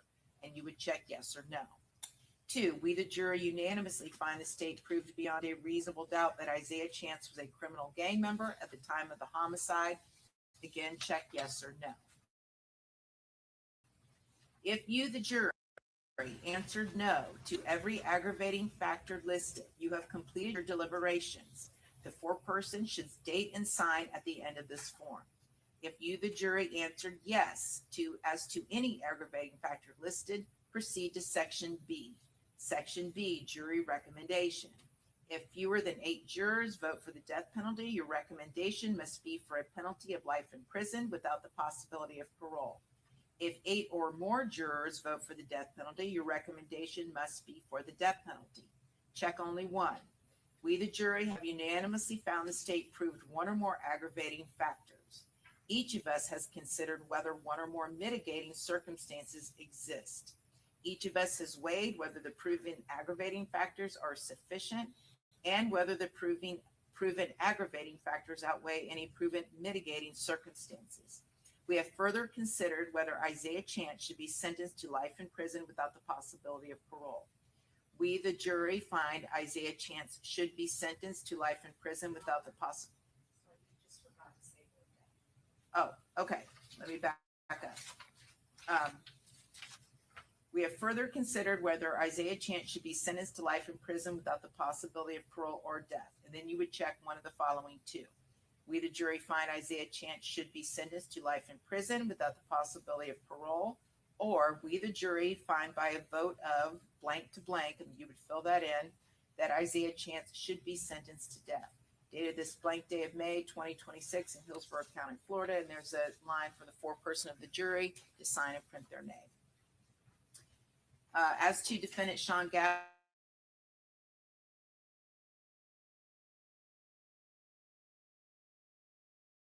jury verdict form case. A, aggravated beyond a reasonable doubt that Sean Gathright committed the homicide in a cold, calculated, and premeditated manner without any pretense of moral or legal justification. And then the definitions I've already read to you regarding cold, calculated, premeditated, and pretense of moral or legal justification. Again, you would check yes or no. 2, we, the jury, unanimously find the state proved beyond a reasonable doubt that Sean Gathright created a great risk of death to many persons. And again, you would check yes or no. Number 3, we, the jury, unanimously find the state proved beyond a reasonable doubt that Sean Gathright was contemporaneously convicted of a felony involving the use of violence to another person. Again, check yes or no. If you, the jury, answered no to every aggravating factor listed, you have completed your deliberations. The foreperson should date and sign at the end of this form. If you, the jury, answered yes to any aggravating factor listed, proceed to section B. B, jury recommendation. If fewer than 8 jurors vote for the death penalty, your recommendation must be for a penalty of life in prison without the possibility of parole. If 8 or more jurors vote for the death penalty, your recommendation must be for the death penalty. Again, check only one. We, the jury, have unanimously found the state proved one or more aggravating factors. Each of us has considered whether one or more mitigating circumstances exist. Each of us has weighed whether the proven aggravating factors are sufficient and whether the proven aggravating factors outweigh any proven mitigating circumstances. We have further considered whether Sean or death. And again, you check one of the two. We, the jury, find Sean Gathright should be sentenced to life in prison without the possibility of parole, or we, the jury, find by a vote of blank to blank that Sean Gathright should be sentenced to death. Defendant Rashad Murphy, verdict form, penalty phase. We, the jury, find as follows as to Rashad Murphy in this case. Aggravating factors. Number 1, we, the jury, unanimously find the state proved beyond a reasonable doubt that Rashad Murphy committed the homicide in a cold, calculated, and premeditated manner without any pretense of moral or legal justification. And again, the definitions are included there, and they are as I have instructed you previously. And you would check yes or no. 2, we, the jury, unanimously find the state proved beyond a reasonable doubt that Rashad Murphy created a great risk of death to many persons. Again, check yes or no. We, the jury, unanimously find the state proved beyond a reasonable doubt that Rashad Murphy was contemporaneously convicted of a felony involving the use of violence to another person. Again, check yes or no. 4, we, the jury, unanimously find the state proved beyond a reasonable doubt that Rashad Murphy was a criminal gang member at the time of the homicide. Again, check yes or no. If you, the jury, answered no to every aggravating factor listed, you have completed your deliberations. Foreperson should date and sign at the end of this form. If you, the jury, answered yes to any aggravating factor listed, proceed to section B. B, jury recommendation. If fewer than 8 jurors vote for the death penalty, your recommendation must be for penalty of life in prison, or more jurors vote for the death penalty, your recommendation must be for the death penalty. And again, you would check only one. We, the jury, have unanimously found the state proved one or more aggravating factors. Each of us has considered whether one or more mitigating circumstances exist. Each of us has weighed whether the proven aggravating factors are sufficient and whether the proven aggravating factors outweigh any proven mitigating circumstances. We have further considered whether Rashad Murphy should be sentenced to life in prison without the possibility of parole or death. Again, you check one. Either we, the jury, find Rashad Murphy should be sentenced to life in prison without the possibility of parole, or we, the jury, find by a vote of blank to blank that Rashad Murphy should be sentenced to death. Gave this blank day of May 26 in Hillsborough County, Florida. Again, lines for the foreperson to sign and print their name. Defendant Davion Murphy, verdict form penalty phase. We, the jury, find as follows as to Davion Murphy in this case. A, aggravating factors. 1, we, the jury, unanimously find the state proved beyond a reasonable doubt that Davion Murphy committed the homicide in a cold, calculated, and premeditated manner without any pretense of moral or legal justification. And again, the same definitions apply as I previously instructed you, and you would check yes or no.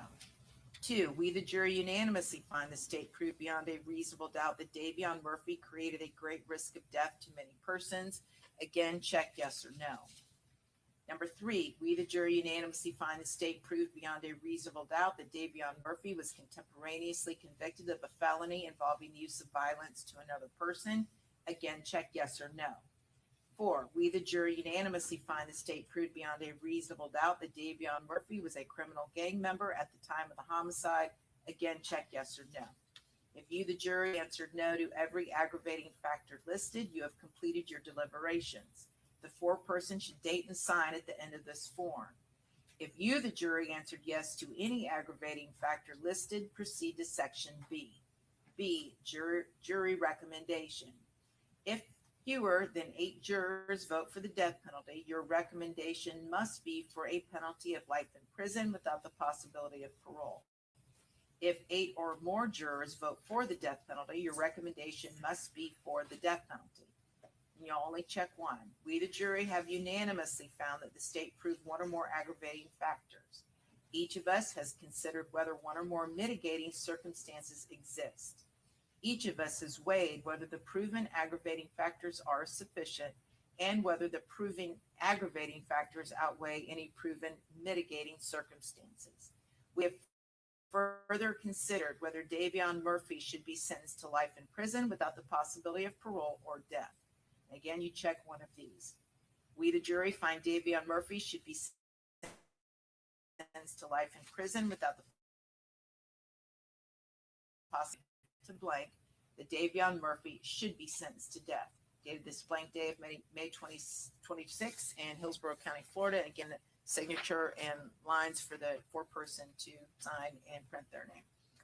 In just a few moments, you will be taken to the jury room by the bailiff. The first thing you should do is choose a foreperson, and you keep the same foreperson if you decide, who will preside over your deliberations.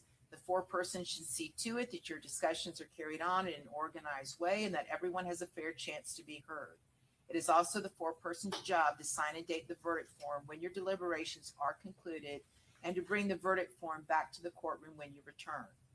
During deliberations, jurors must communicate about the case only with one another and only when all jurors are present in the jury room.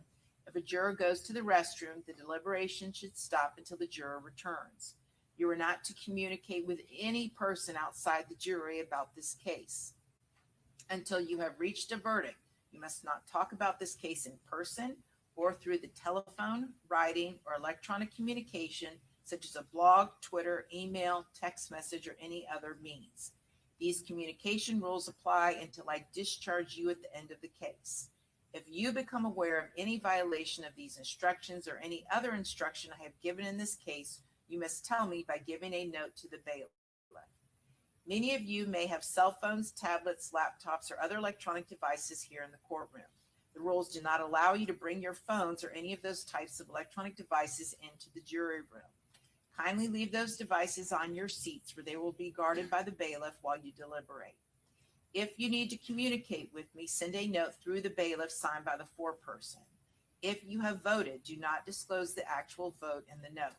If you have questions, I will talk with the attorneys before I answer, so it may take some time.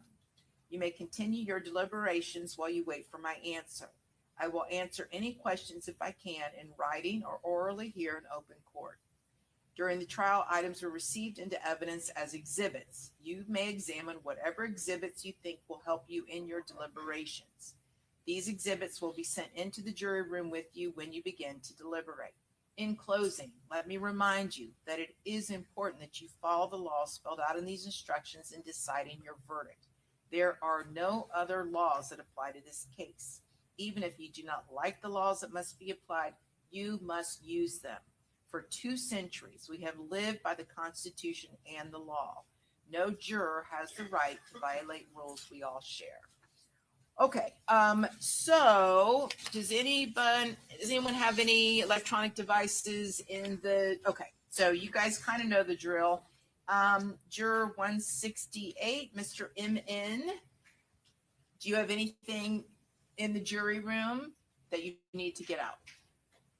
Okay, so this is the same as last time, right? So you guys we're going to go into the jury room. Do not begin discussing anything about this case until our alternate has left and until the bailiffs have left. You will receive all of the evidence that was submitted, and you will also receive, the bailiffs will bring in the actual final verdict form.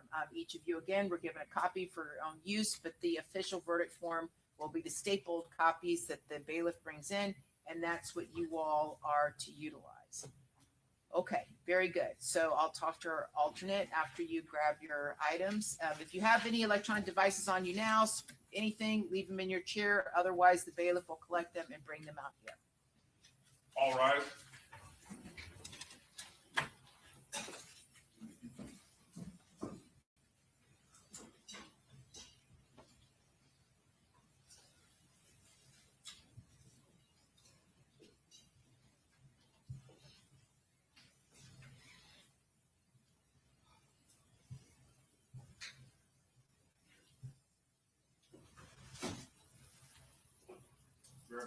Okay.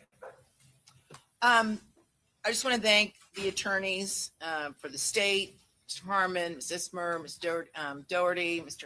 Hernandez, Mr. Gonzalez, Ms. Finkelstein, Mr. Sonardes, the various Sonardes, Mr. Petrides, Mr. Bolt. You all are just the height of professionalism and ethics, and it really is a pleasure to have you in my courtroom. I never, ever have to worry that any of you are going to violate the rules or treat each other disrespectfully or treat me disrespectfully, and it really just makes my job simpler. So I do appreciate it. So I just want to commend you all for that. Thank you. Okay, so I don't even really have the words to thank you for your service. It's such a hard thing in these cases, particularly cases of this magnitude that take this long.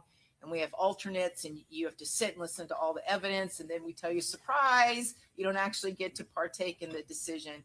But I do hope you realize how critically fundamental you are to the process. As we discussed before, in these cases, we have to have 12 people decide these verdicts. And if something happened and we didn't have an alternate, we'd have to start all over. And you now very well are very familiar with all that goes into these cases. So I just want to thank you on behalf of everyone, on behalf of the citizens of Hillsborough County. Thank you so much for your service. And the good news is you are now released from your jury service. You're free to talk to whoever you would like to about the case. You're free to stick around. You're free to go. And again, just thank you so very much. Thank you.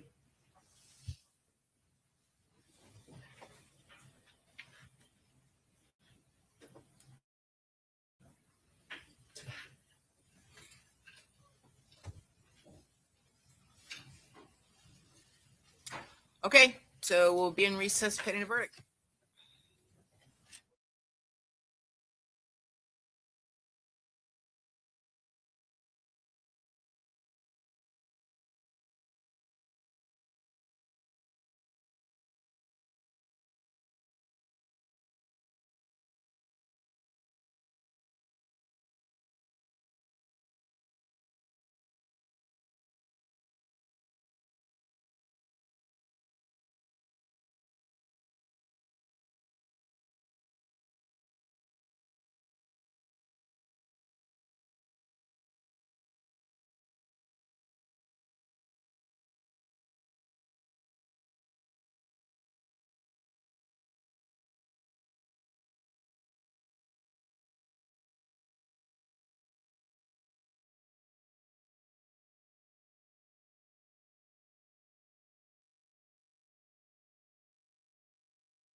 Yo.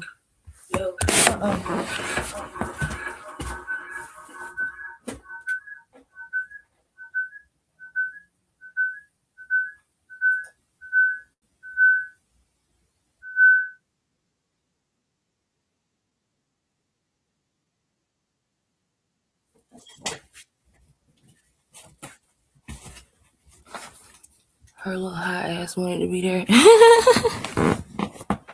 I mean, well, I'm with you and you're right.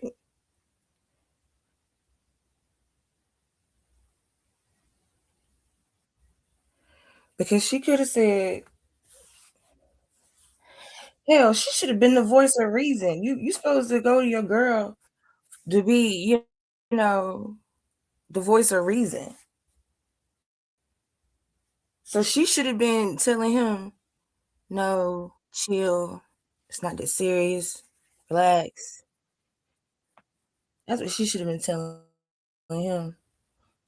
I'm still not really clear on what his beef was. Oh, his beef was he had a friend. I guess his friend got killed the same day Julio got shot in the foot or something like that. But I hope that um, kids, all the kids or young little YNs that are in the street right now are paying attention and looking and seeing how the streets don't pay. Streets don't pay. Because where all them homies at now? All them homies that die for, married, killed for, where them homies at now?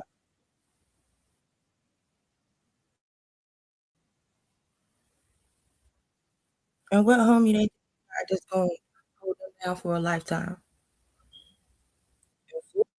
Life, they are never ever getting out. The only way they get out is if the laws change in a couple in how many ever years we probably be dead and gone ourselves. But laws change and you know sentencing stuff changes. That's the only way they get out. Because like they don't have no like Florida don't have no that's it. That's just it's just the finality of it all. Sean back there praying to all the guys he is. You know what? Sean showed me he was a narcissist because when he got on the stand, Sean showed me he was a narcissist. That was a very narcissistic thing to do because um narcissists they like to they think they manipulate. They think they think that all they have to do is put on their charm and people will do it like people will do whatever they want. They manipulate. That's how they are. And he thought his little yellow behind up on that stand met some folks to save his life. Like I'm sure that he thought I look innocent. I look like you know what I'm saying. I'm very positive he relied on his looks to try to think it helped him. Also, I mean, call it what you want. I'm also very positive that he had his white grandma sitting right there in the front for a reason, trying to use his white side. Yep, that's what I was thinking of. He had his white grandma sitting right there in the front for a reason because why the black grandma can't testify or whatever, was she sitting back there? She won't sprint and center like white grandma was.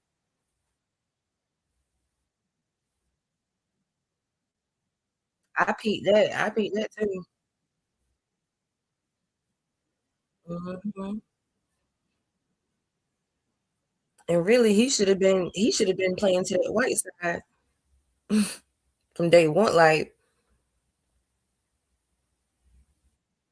he should have been playing to that white side from day one. Meaning, meaning, I'm not gonna say he should have snitched, but I'm just saying he should have played to his white side and made it the best decision for him. I mean, once he knew this was a death penalty case, once he was aware of what this means, it's either life or it's either death. It is nothing in between. Once he became aware of all those factors, man, shit, man, I would have been in that. I would have been in that damn interrogation room eating a double cheeseburger meal from McDonald's with sweet tea with no ice, spilling it all. What you want to know? What you want to know? I want to know. What you want to know? What can I do to help me?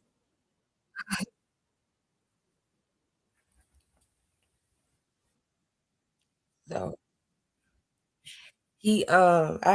that's what I would have been doing. Fuck it. I wouldn't be worried about whether I'd be called a snitch or not. He should have been using his white side. What you want to know?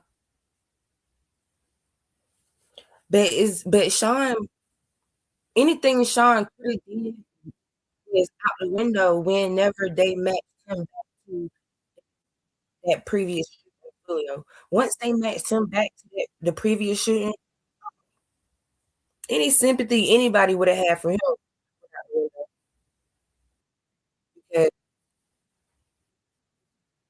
I don't think Jacksonville police even really knew what was going on with that case. It took this shooting in Tampa to figure out Foolio in the foot. Be wild if he only get the death. It would be wild if everybody else get life without and he only want to get death penalty. I don't think they're gonna do that though. I think they do have sympathy that he's 18, and like I said, the white grandma was sitting there for a reason. I don't see them giving that 18-year-old baby boy his grandma sitting right there in the front row. Maybe they will. Maybe they will. You never know. But some people have compassion. People have a little bit of love, but I just don't see them giving him the penalty with his grandma sitting right there. I don't think they really give a damn about his mama. Like I said, his mama, like, girl, we don't want to hear nothing you got to say. You don't even know. You don't even know this nigga. What you gonna tell us about Sean? You don't even know Sean, ma'am. Like, we didn't see no pictures of her on vacation with Sean. We didn't see not now picture. Wait, I'm going back to my memory file. I don't think we saw now picture with Sean and his mama on vacation. Anyway,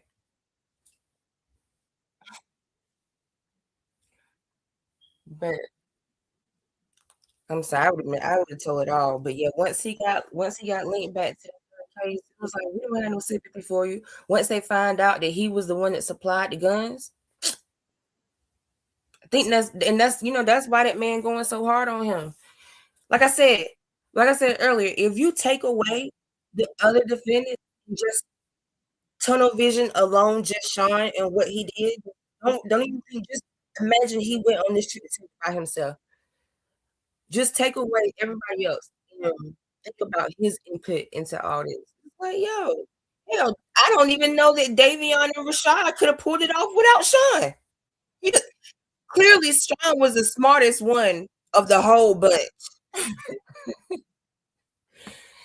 Out of all four, clearly Sean was the smartest one. The youngest one was the smartest one because the rest of them, you know, it seemed like they wouldn't have figured they wouldn't have did all this. They could accomplish this without Sean. I mean, he supplied the car, he supplied the guns, he was apparently very good at research. Um, like they wouldn't have been able to do all that. But the thing is, y'all relying on an 18-year-old. Your 30-year-old self and your 20, whatever Davion is, I think it was like 26 or something like that. Y'all relying on an 18-year-old to help y'all on this drill and keep y'all out of jail and keep y'all from getting caught. He's 18. He don't know shit because clearly he didn't know about license plate readers. Clearly he didn't know that the police don't need your phone to find what's on your phone.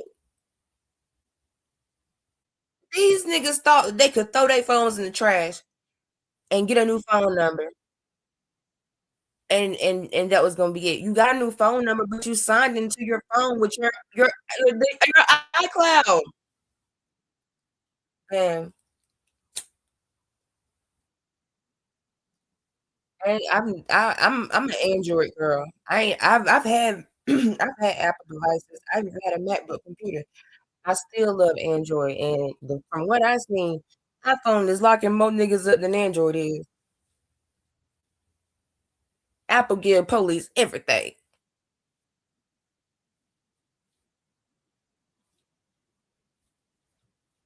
No, we can't help you get into the phone, but we can send you the file though.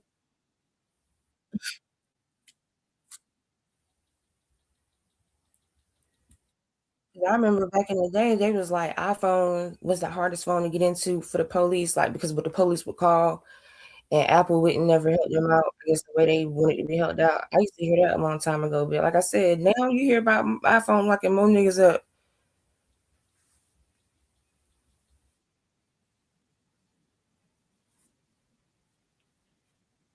And I don't know why everybody haven't figured out because clearly Sean didn't know to only use FaceTime.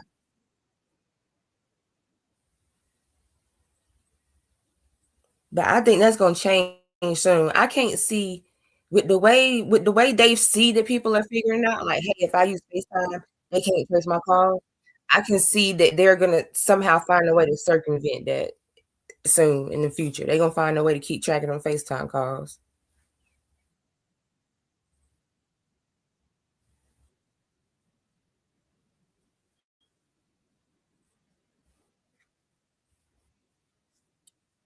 Well, I guess I'll start a poll. Let's see how long they take. Or do you think they'll come back today? Or is it gonna be more than today?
Judge, Mr. Hernandez says that he would do about 10 minutes. See, He's at Starbucks, Judge, which is, I guess, on the corner. Yeah. 4 blocks away. all right.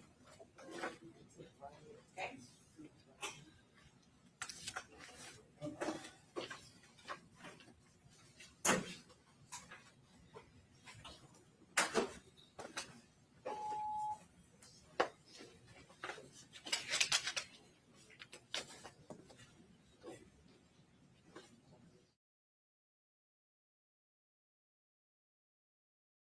Judge, the court can go on. Yeah, okay, let's do that, just because everyone else is here. Understood, Your Honor. It's been a long 6 weeks, and I don't want to keep the jury waiting unnecessarily, so, okay. All right, very good. My understanding the jury has reached a verdict, correct? Yes, ma'am. Okay. Bring in.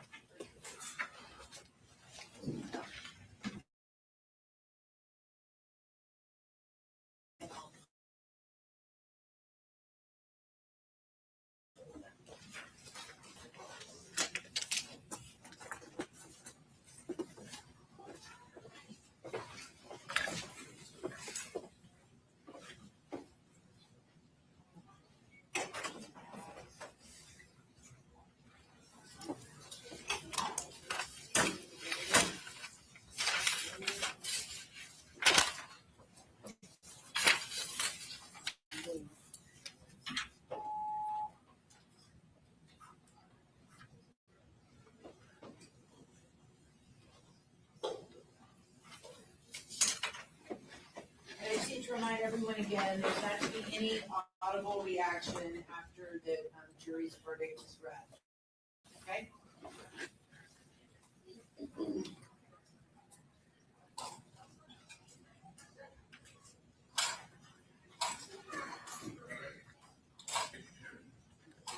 Ready, Judge? Yeah. All rise.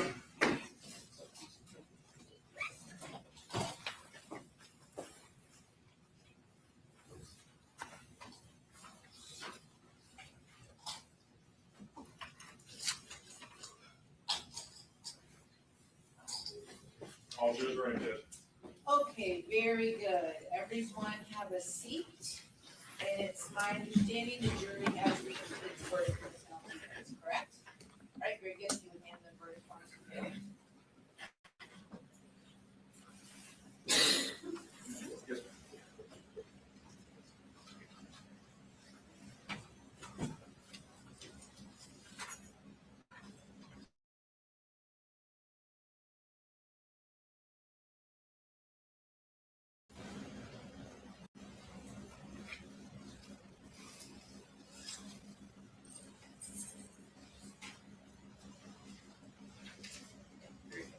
Madam Clerk, please publish.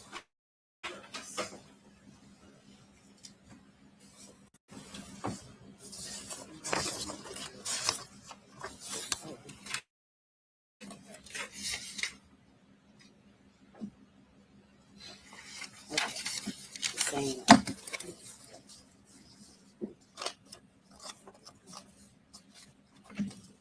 Defendant Isaiah Chance, verdict form, penalty phase. We, the jury, unanimously find the state proved beyond a reasonable doubt that Isaiah Chance committed the homicide in a cold, calculated, and premeditated manner without any pretense of moral or legal justification. Yes. We, the jury, unanimously find the state proved beyond a reasonable doubt that Isaiah Chance was a criminal gang member at the time of the homicide. Yes.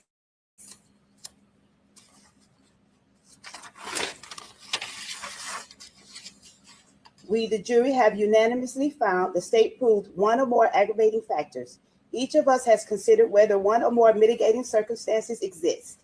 Each of us has weighed whether the proven aggravating factors are sufficient and whether the proven aggravating factors outweigh any proven mitigating circumstances. We have further considered whether Isaiah Chance should be sentenced to life in prison without the possibility of parole or death. We, the jury, finds Isaiah Chance should be sentenced to life in prison without the possibility of parole. dated this 15th day of May 2026 in Hillsborough County, Florida. Miss C.S., foreperson of the jury. Defendant Sean Gathright, verdict form, penalty phase.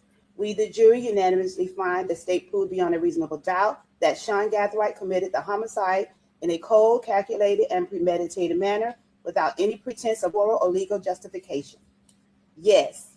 We, the jury, unanimously find the state proved beyond a reasonable doubt that Sean Gathright created a great risk of death to many persons. Yes.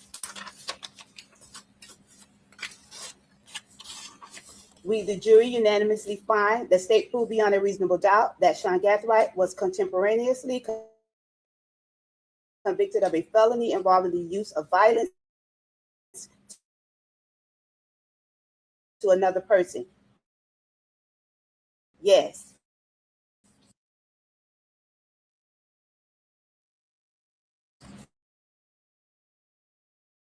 More the mitigating proven aggravating factors are sufficient and whether the proven aggravating factors outweigh any proven mitigating circumstances. We have further considered whether Sean Gathright should be sentenced to life in prison without the possibility of parole or death. We, the jury, find Sean Gathright should be sentenced to life in prison without the possibility of parole.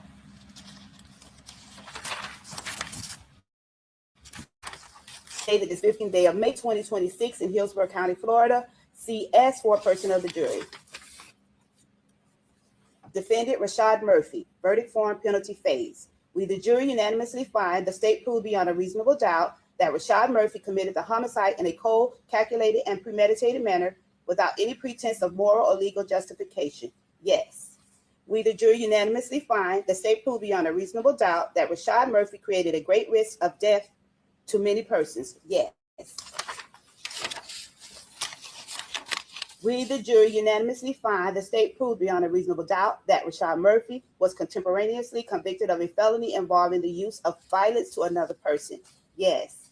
We, the jury, unanimously find the state proved beyond a reasonable doubt that Rashad Murphy was a criminal gang member at the time of the homicide. Yes. We, the jury, have unanimously found the state proved one or more of the aggravating factors. Each of us has considered whether one or more mitigating circumstances exist. Each of us has weighed whether the proven aggravating factors are sufficient and whether the proven aggravating factors outweigh any proven mitigating circumstances. We have further considered whether Rashad Murphy should be sentenced to life in prison without the possibility of parole or death. We, the jury, find Rashad Murphy should be sentenced to life in prison without the possibility of parole. Dated this 15th day of May 2026 in Hillsborough County, Florida. C.S. foreperson of the jury. Defendant Davion Murphy, jury verdict form, penalty phase. We, the jury, unanimously find the state proved beyond a reasonable doubt that Davion Murphy committed the homicide in a cold, calculated, and premeditated manner without any pretense of moral or legal justification. Yes. We, the jury, unanimously find the state proved beyond a reasonable doubt that Davion Murphy created a great risk of death to many persons. Yes. We, the jury, unanimously find the state proved beyond a reasonable doubt that Davion Murphy was contemporaneously convicted of a felony involving the use of violence to another person. Yes. We, the jury, unanimously find the state proved beyond a reasonable doubt that Davion Murphy was a criminal gang member at the time of the homicide. Yes. We, the jury, have unanimously found the state proved one or more aggravating factors. Each of us has considered whether one or more of the mitigating circumstances exist. Each of us has weighed whether the proven aggravating factors are sufficient and whether the proven aggravating factors outweigh any proven mitigating circumstances. We have further considered whether Davion Murphy should be sentenced to life in prison without the possibility of parole or death. We, the jury, find Davion Murphy should be sentenced to life in prison without the possibility of parole. Stated this 15th day of May, 2026, C.S. foreperson of the jury. All right, members of the jury, now I'm going to ask you all the same questions similar to what happened after the guilt phase from the whole jury.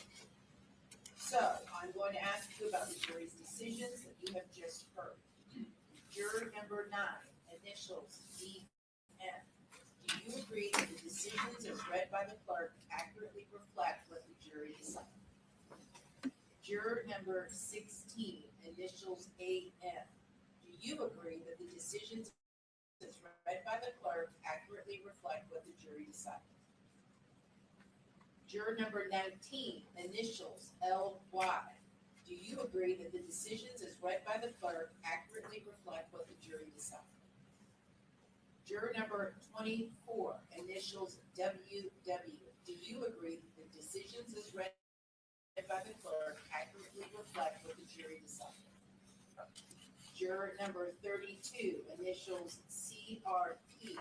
Do you agree that the decisions as read by the clerk accurately reflect what the jury decided? Juror number 47, initials AM. Do you agree that the decisions as read by the clerk accurately reflect what the jury decided? Juror number 49, initials CB. Do you agree that the decisions as read by the clerk accurately reflect what the jury decided? Juror number 78, initials AC. Do you agree that the decisions as read by the clerk accurately reflect what the jury decided?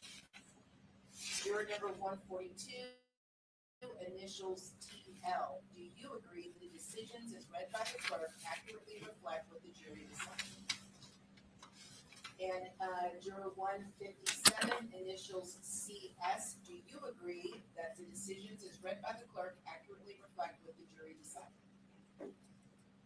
And juror 158, initials JH. Do you agree that the decisions as read by the clerk accurately reflect what the jury decided? And juror 167, initials JE. Do you agree that the decisions as read by the clerk accurately reflect what the jury decided? All right, I have one last formal instruction for you all, then I have something more personal to say. Ladies and gentlemen, I wish to thank you for your time and consideration of this case. I also wish to advise you of some very special privileges enjoyed by jurors. No juror can ever be required to talk about the discussions that occurred in the jury room except by court order. For many centuries, our society has relied upon juries for consideration of difficult cases. We have recognized for hundreds of years that a jury's deliberations, discussions, and votes should remain their private affairs as long as they wish it. Therefore, the law gives you a unique privilege not to speak about the jury's work. Although you are at liberty to speak with anyone about your deliberations, you are also at liberty to refuse to speak to anyone. A request to discuss either your verdict or your deliberations may come from those who are simply curious, from the media, from the attorneys, or elsewhere. It will be up to you to decide whether to preserve your privacy as a juror. On a much more personal note, these are tough cases. These are tough cases. And I've handled a lot of tough cases. This is my first rodeo as far as handling tough cases. This one takes the cake. This one was one of the today, my 24 years of doing this as a judge, one of the toughest cases. And you all are amazing. You're amazing people. You are smart, you are attentive, you are patient, and you are just. You are just. And I just want, on behalf of everyone involved, not just the parties, the attorneys, myself, our entire community owes you a debt of gratitude. And I wish I could do something more for you other than just say how amazing you are. I did have the bailiff give you all just a small medallion, it's just a token. I wish there was more that I could do, but that is all I can do. You all should go home, and as you resume your lives, be so proud of yourselves for the citizens you are and the sacrifice that you made for all of us in our legal system. We are eternally grateful. With that, your jury service is now complete. Thank you. All right.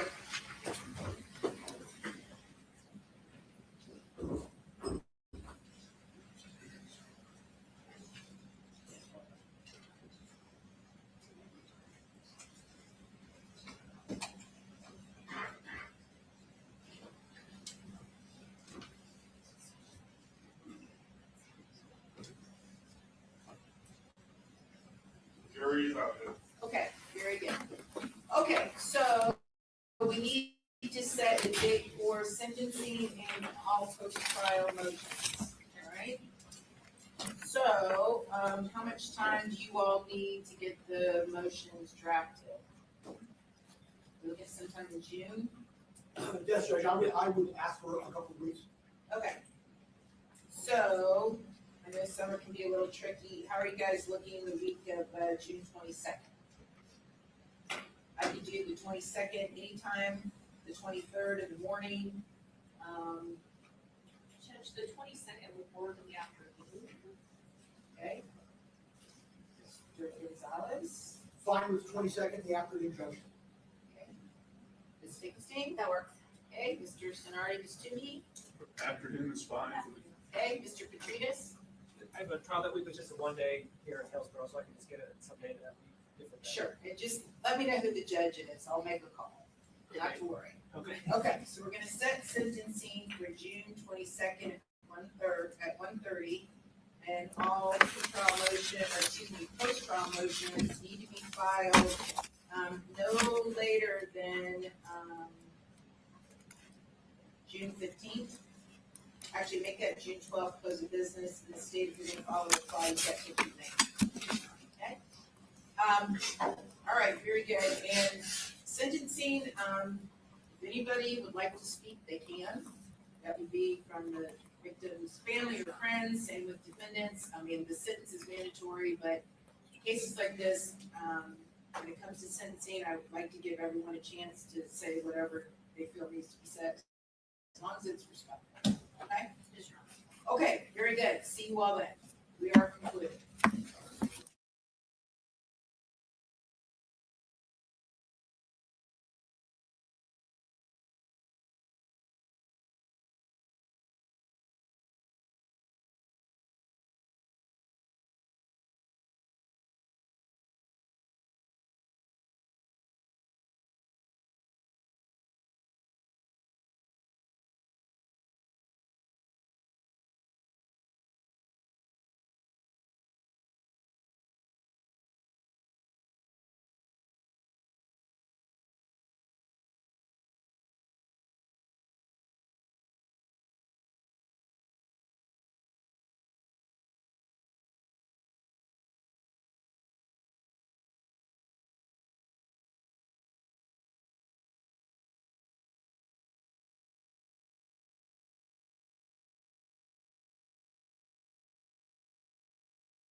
Bye.